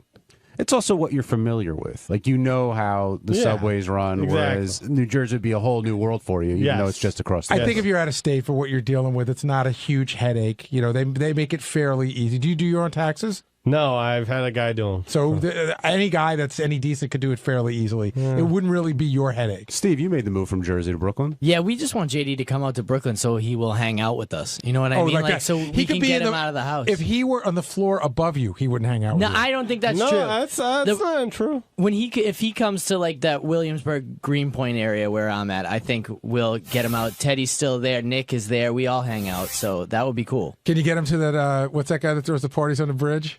Yeah, Alexander. Would you go to one of those? Would you go to an Alexander bridge party, JD? No. Xander Nation, bro. Not unless I'm saying like some like area where I could just be, with a few people and not. Sounds worse than Metallica. How great would it be if there was an aerial shot of the bridge and it's one of those parties and there's just a little roped off area and it's just JD? Well, listen, I wouldn't do it if it was just me in that area. Hey, if a listener, because I don't think this is unlikely to happen. If a listener offers you a place to live, but you have to kind of hang out with them every once in a while, would you do that? I could not do that. You know the answer to that Benji, you've done that, right? Yeah. No, I know he has. I know, but early on when I interned, someone offered me a place. But no, it was great. I was living on the streets, and they gave me a place for the summer. Yeah, that's like getting paid to just hang out with. No, people. I wasn't even having to hang I out. can't do that. You think? Yeah, it is. Basically, you are. You think his apartment should be a paid appearance, that kind of thing? I'm saying, let's say a guy had a nice apartment and he had 2 rooms and said, "Hey, you can have 1 room, but every once in a while I want to look at you." No, I don't want to be stared at. Like Boogie Nights. Going to walk in. I just want to watch. Joe in Jersey, you're on the wrap-up show. Hey, thanks for taking my call. Normally I don't agree with Mumbles, but I agree with JD 100% this time. About what? About being alone when he's eating at work. Because it's a nice break, and you're focused on your food, so it's a convenient, way to tell people. Because JD's, he struggles with the English language. So it's a way, if you see food in front of JD, you're not really going to go up and talk to him, as opposed to if he's sitting at his desk. It gives you an opportunity to engage him, which is what he doesn't want. So, Joe, understand it was 3 of us, so the whole world wasn't going to be engaging. It was just going to be John and I. I've never asked him to do this with me in the entire time that we've worked together. And I am his boss, so I thought, hey, this would be nice. In fact, I actually wanted to treat JD to dinner, and he got in front of me. Yeah, but but for someone who wants to be engaged, what you're saying makes sense. But if that's your strategy, then you got to tell them up front, I want to take you out for a meal. Get it out there out front, because then it'll get you the opportunity to say, I'm too busy today. I need to stare at my computer. But, Joe, who would have known that was JD's strategy? But but you got to anticipate that's what is in JD's head, because he doesn't want to talk to anyone, because he can't. I could have thought about it all day, and I would have never seen it coming. Do you use food as a defense mechanism, like the caller suggesting? I don't think so. I was more worried about trying to finish what I had to do. I'm not talking about this specific instance. I just mean in general. Like if people come up to you and they see you eating, they're probably going to leave you alone. Well, they still don't with these tours. That doesn't stop anybody. Yeah, actually, you're right. Al, let's take a break. When we come back, we'll move off of JD and his eating habits. Okay. JD is left. You should come back, JD, if you want to join in on this conversation. But when you walked out, we were talking about the premiere, and we want you to look good. And not that you don't look good. Well, maybe people don't think you look that good regularly. But, Gary, you proposed something I think is worth talking about. I said let's just take him to Macy's.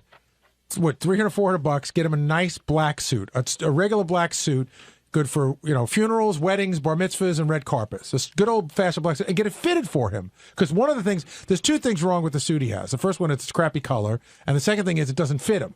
Do you think we should do that, Ronnie? Oh, definitely. I'm in on it if you want. I'll go in on it with you guys. I always say he needs a nice suit. Just get a, Yeah. I'll even take him if you want. I think you may have to do that because, 1, I know he hates going shopping, but 2, he may not know what to pick. You know what I mean? Like he may, if he mixes and matches, he may get the wrong color or who knows. And this is a red carpet event that he's going to. Now, John, you said he won't take it. I don't think he will. I It think depends how you give it. Well, yeah, I think he's got to go with you to do it. That's the whole thing. But it's almost like I think you'd have to bring the guy here, say, "Hey, we got you a gift, and this is it." That's not how it works. Guys don't come here. I don't.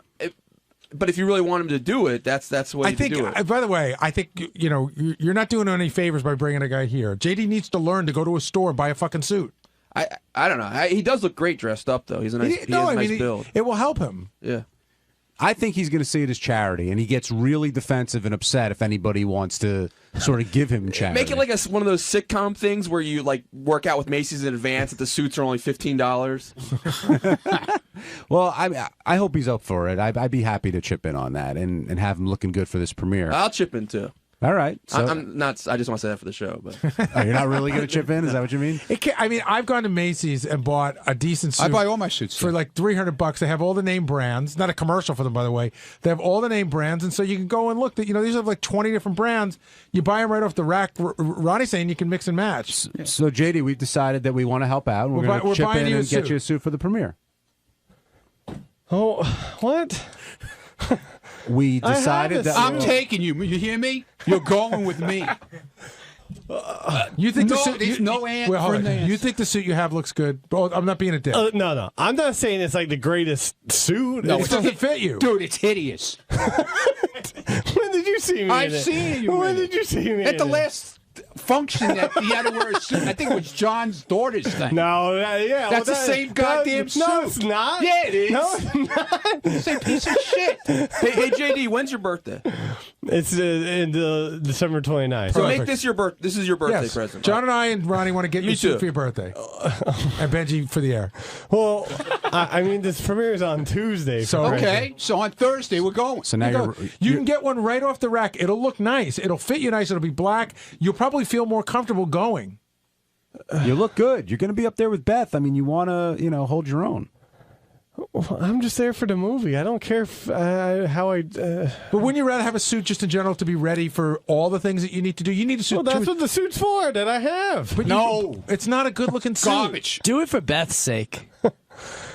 Whatever. All right. So whoa. He's going. Hold on. If you're tortured, I don't want you to do it. Yeah. But I think you might enjoy having it. No, listen. Would I love to have a nice suit? Sure. Good, but, then just do it. What's You're the doing butt? it. Hold on. What's the butt? No, it's just just going and trying it on and having to wear it and please, stuff. come on, Oh, so I was wrong. I thought he wouldn't take it because he would see it as charity, but clearly it's because it's such a pain in the ass to go shop and deal with it. I don't want charity either. It's not charity. But you realize you realize to look a little better takes a tiny bit of effort. And I'm not very I'm pretty lazy when it comes to how I dress. Obviously, I'm going to be your effort now. Jesus. He's treating me like when the girls come in and they, he gets them all dressed up. And Well, that's what I used to have to do with him with the other thing, to convince him to go on the road with us. Oh, you had to talk I had him to yell into at it. him. I had to go in the room and tell him, listen, you're going, and that's it. All right, so Ronnie's going to take you. You'll get the suit. We'll chip in. Benji will too on the air, and then you'll be all set for the big premiere. All right. Well, get a new shirt, tie. Thanks. Yeah. Thank you. Yeah, I hope you know where to go. Shoes you're on your own. Shoes you're on your own, pal. Will in Tennessee, you're on the wrap-up show. Hey, Will.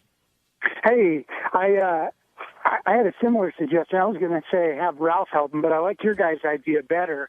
You know what you could also do is have a couple of score chicks come down and just ooh and ah at him while he's trying on suits. No, no, that's stupid. You're going to feel so much better, JD, if you look good, and you're going to feel confident in yourself. Beth's going to feel good. You'll have a much better time, and then they can't bust your balls the week after because you didn't look right. Whatever. Are you concerned, like, when you get new clothes, like, sometimes, like, they're itchy, they don't feel, like, you won't feel comfortable in the suit? Yeah, I mean, it's just, yeah. You'll feel comfortable. Don't worry about it. It'll be a suit that looks good. You'll be you'll feel comfortable. You'll feel the better. The suit you have looks like shit. That's why you don't feel comfortable. You're going to be a fucking stud that night. All right, whatever. Anything else you'd and like to then throw say? that suit out when we get the new one. Throw that thing in the garbage. You want to sacrifice the suit like Yucko, like we were going to do with Yucko's outfit? Hey, you want to burn it and go right ahead. JD, I'm telling you, as a friend, seriously, as a friend, the suit, you don't have to burn it, you don't have to throw it away, but don't wear it again. It doesn't look good on you. It doesn't fit you right. It's not a great color for you. I hope you're getting Gary's not so subtle message No, here. I'm getting it. I'm getting it all right. Wednesday's wrap-up show was an intense one. Gary was upset with Benji because he just wouldn't answer a question directly, and when he did, he would interrupt what Gary was saying. And this is one of those situations where somebody just gets under your skin and you let it all out. Gary and Benji getting along well on the wrap-up show.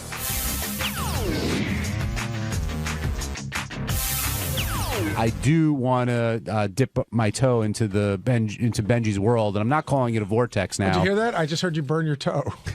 But I do want to have a serious try to have a serious conversation with Benji. I would too about all this. Benji, the show, Howard doesn't often go to you on mic, and this morning at the beginning of the show, he asked you something, and you made a sound, whatever it was. Howard then made a point to say, you know what, don't come to me off air with this. I don't want to hear it. Either we talk now or we don't.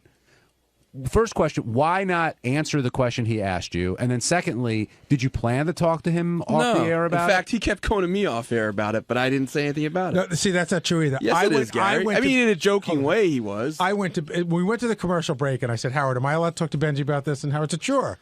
And I said, what I wanted. And you did, and then Howard, you weren't in there for every second. And I said in a joking way, but he did. Go ahead. I got nothing to say. No, go ahead. No, it's all right. Let Benji talk. No, say what you're going to say. Well, no. Why don't I? Gary, you said that's not true. What I just said, that Howard didn't talk to me about it off the air. That's correct. So, but you don't know if that was true or not. You weren't in there for every break. I genuinely stopped giving a shit about you about 11 seconds ago. But why? Because why do you say that's incorrect when you don't know? You're impossible to converse with. But no, you said that I wasn't telling the truth. I'm like looking at a spot on the wall now. What spot? There's no spots on the wall. These are beautiful walls. There's the one that you're not near. All right. Okay. Benji, do me for a second. Hold off for a second. Gary, say what you were going to say.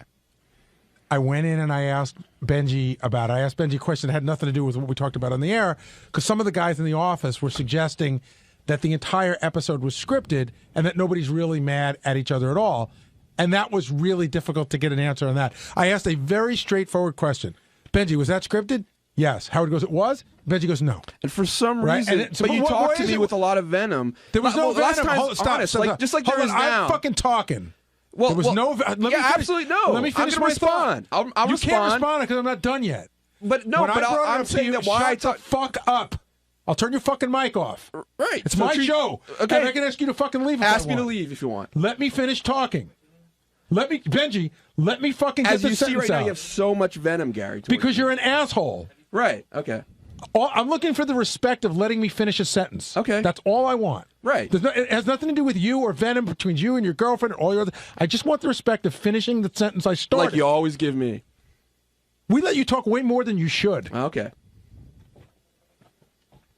I don't want to talk about it anymore. I really don't.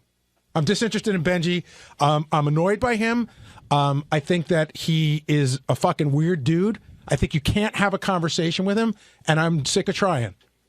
I sense some anti-Semitism.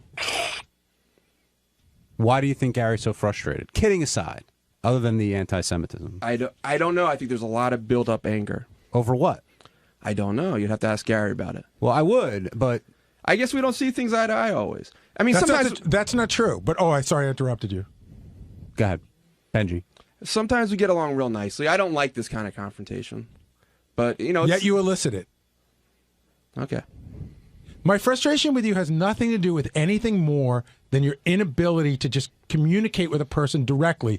Your weird game playing and your fucking passive aggressive weird attitude right makes now, it difficult. I'm not playing any I can't games. finish a sentence. I'm not playing any games. Well, I'm not playing any games, and I don't think I'm being. You're always playing a game, and you're always passive aggressive. For the purposes of this conversation, let Gary finish what he has to say, and then you'll be able to say whatever you want. Okay.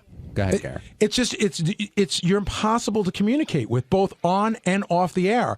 And whenever asked with a direct question, 75% of the time you have no ability to give a direct answer. And it makes it very frustrating, even to just try to get things done in an operational sort of way.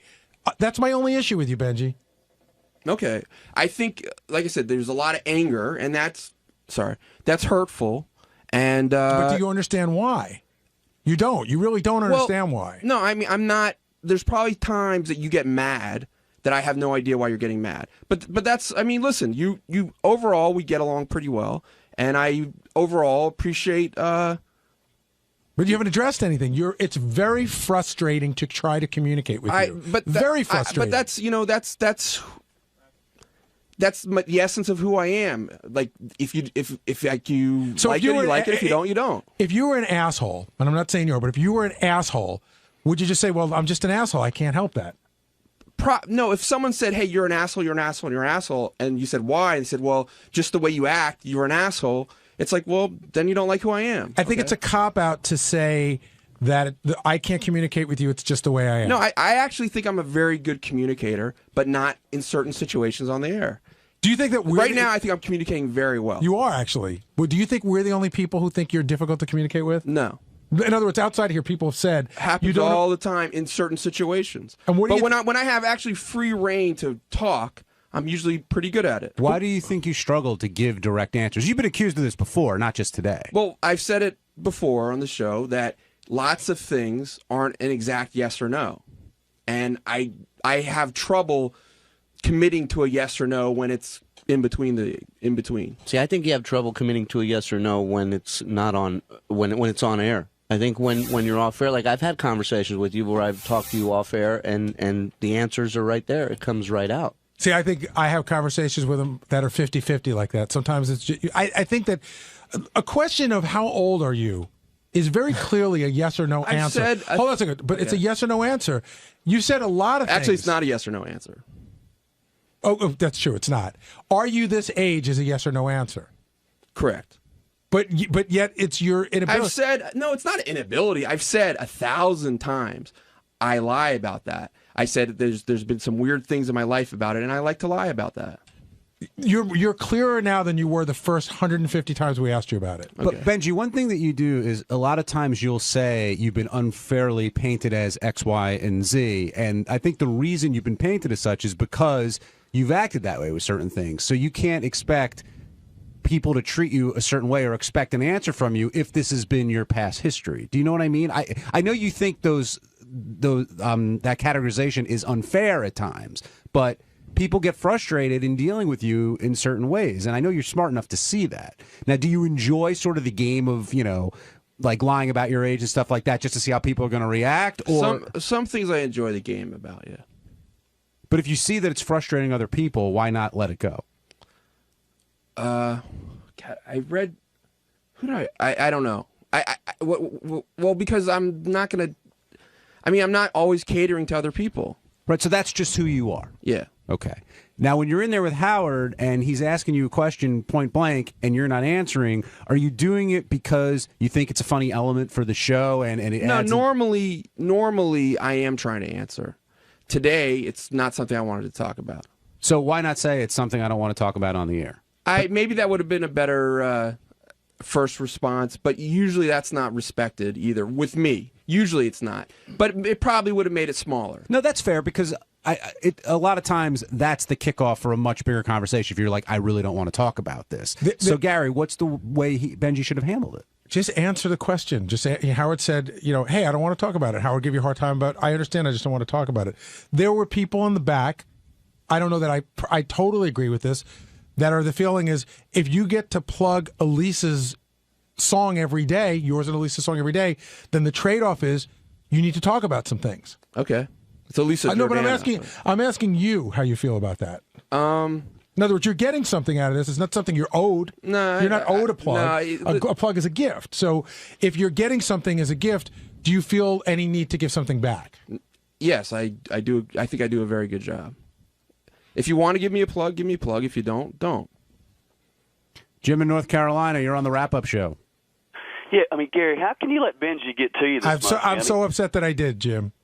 I mean, it seems like you really hate him, and not only today, but in a lot of other situations too, man. Listen, I don't deny I'm very orderly. I like my stuff in order. People out there might go, oh, Gary, you're very disorganized. Howard's always goofing on you. I'm very orderly. I like things to go a certain way. You ask a question, you get an answer. That's how things progress. And Benji frustrates me on that level. I do not hate Benji by any stretch of the imagination, but he does get to me. At the moment, you did say a couple minutes ago, you're a real weird guy, and I think maybe you didn't use the word hate, but something like that. You're weird. But you were like, you said because of that, it sounded like you don't like me. No, you're a weird guy. I like you, and you're a weird guy. But the way you say it sounds like you have a lot of anger. I'm angry when you act like that, and you make our lives difficult. Okay. I will say you make our lives difficult a lot of times outside of the show, whether it's, and again, I'm not going to open up this box, but it's showing up late to the show or to meetings or being where you're supposed to be when you're supposed to be. Sometimes that disorder frustrates me. I'm sorry. Do you think Gary hates you? No, like I said, I think Gary is. Lots of times I admire, like, he's in a very powerful position, and he tries to be diplomatic, even when he doesn't have to be, and I appreciate that. But there is, I think, a lot of anger towards me that is not enjoyable for me. Were you upset that Marianne called in towards the end of the show today? Yes. Because you feel like that's off-air business, not on-air business? Yes. I would guess, and I'm not saying this is right, that Marianne feels that this is not that it's very difficult to rectify this off the air, and on the air was her best chance. I've seen people do it a bunch of times. I gave millions of opportunities off the air. And I mean, again, not to get into it. In other words, you said, "Hey, we can all get together and talk about this," and that was refused. Yes. And everybody was willing to get together because, again, watching everyone wasn't. That's why it didn't happen. I mean, well, let's put it this way: you're obviously willing to get together, and Elisa was, because again, watching and it's a reality show, which is they edit you however they want to edit you. It made it sound like Elisa was much less interested in dealing with Marianne. That was about a year and a half into it when the show was shot. So what's the status now, or would you rather not say? No, we're not communicating. So you're not friends. She treated my girlfriend poorly, and I didn't like that. And I said I gave a lot of opportunities to make it better, and it didn't ever happen. How are things with you and Elisa? Good. Elisa Jordana. Well, I don't need to say her last name. People know. That's not her last name. It's like Eliza. Elisa. It's one word. Except with Elisa hits. Jordana. It's, Yeah. Okay, I didn't know that. Yeah. And, Elisa Jordana 2323 on. And are you gonna get flack for this, or is it good because it's getting her name out there? I don't think she likes her name. I won't get flack for this, but no, I don't think there will be flack for this. Jason in Toronto, you're on the wrap-up show. Guys, I love you. You're the best show on earth. Thank you for your efforts always. I just have to say, it must be hard for Gary and John in the studio looking Benji in the face. But, man, it's time to Jackie the Joke Man, Benji. I mean, I get, Gary, you're saying you don't hate him, and I feel it, too. I don't hate Benji either. I'm sick of hearing of him. I'm sick of his shtick. We don't need it anymore as the listeners, man. Like, take you and your sideshow circus girlfriend somewhere else. We don't want it. I mean, God, you don't let your boss finish a sentence. Do you hear yourself, man? Howard's not the boss. Howard owns the company. Gary's your boss. Show some respect. You never. I actually think I act very respectfully. On a show when we're talking, I usually do, and I think that's why I have problems communicating. I'm very, very deferential to Howard. I'm probably less deferential to Gary in this situation on the air, although I don't think I'm disrespectful, but I'm probably more, hey, we're equals in talking, as I would in conversationally. I'm still a little deferential. I'm much more deferential to Gary off the air, probably much more than most people here. And listen, there's a lot more latitude for how you act on the wrap-up show. We sort of have an open door, like you can come here and speak your mind. So, I mean, if Benji came in and said, I hate your wife, and I think this is, that would be insulting. But if Benji's got a beef with me on a level, or if I have beef with him, we're pretty open about letting people air it out here. Aaron in Jersey, you're on the wrap-up show. Hey, good morning, everybody. Hello. I'm just curious to know why, after all these years. Benji, do you know what the whole show is based on? The whole Howard Stern show, it's based on truth. The whole show has been predicated on truth for 1,000,000 years, and yet, you think you're the second coming of Andy Kaufman. I don't understand why you can't even just open your ears and listen to the show and say, hey, maybe I should answer a question. Well, like I said, I try to answer when I'm given an opportunity. Okay, how old are you, or are you this age? That's a simple question. Why? Why? Because I said I could go into it if you give me an hour, but like if I said to you right now, wait, what's your first name again? Aaron. Aaron, can you give your phone number on the air? That's a whole lot different than my age, man. Not to me. That's how long my age is. All right, so Benji, here's a question I have. So the age thing, I'll never know whether that's shtick or not. I'll let you have that one. I'll never know whether that's shtick or not. But the name we're not supposed to say, like that's shtick or not shtick. It's hard to tell. All right. I mean, it's like Can I just ask you, John and Gary, this question regarding Benji, because you've known him longer than I have. But do you feel that Benji was more open and truthful about his life on the air before he got into a relationship? No, he was. No, he's pretty much consistent. the same. He's pretty consistent. I thought maybe sometimes you hook up with a chick and they put the kibosh on some I don't think things. she said to him, "Don't talk about anything."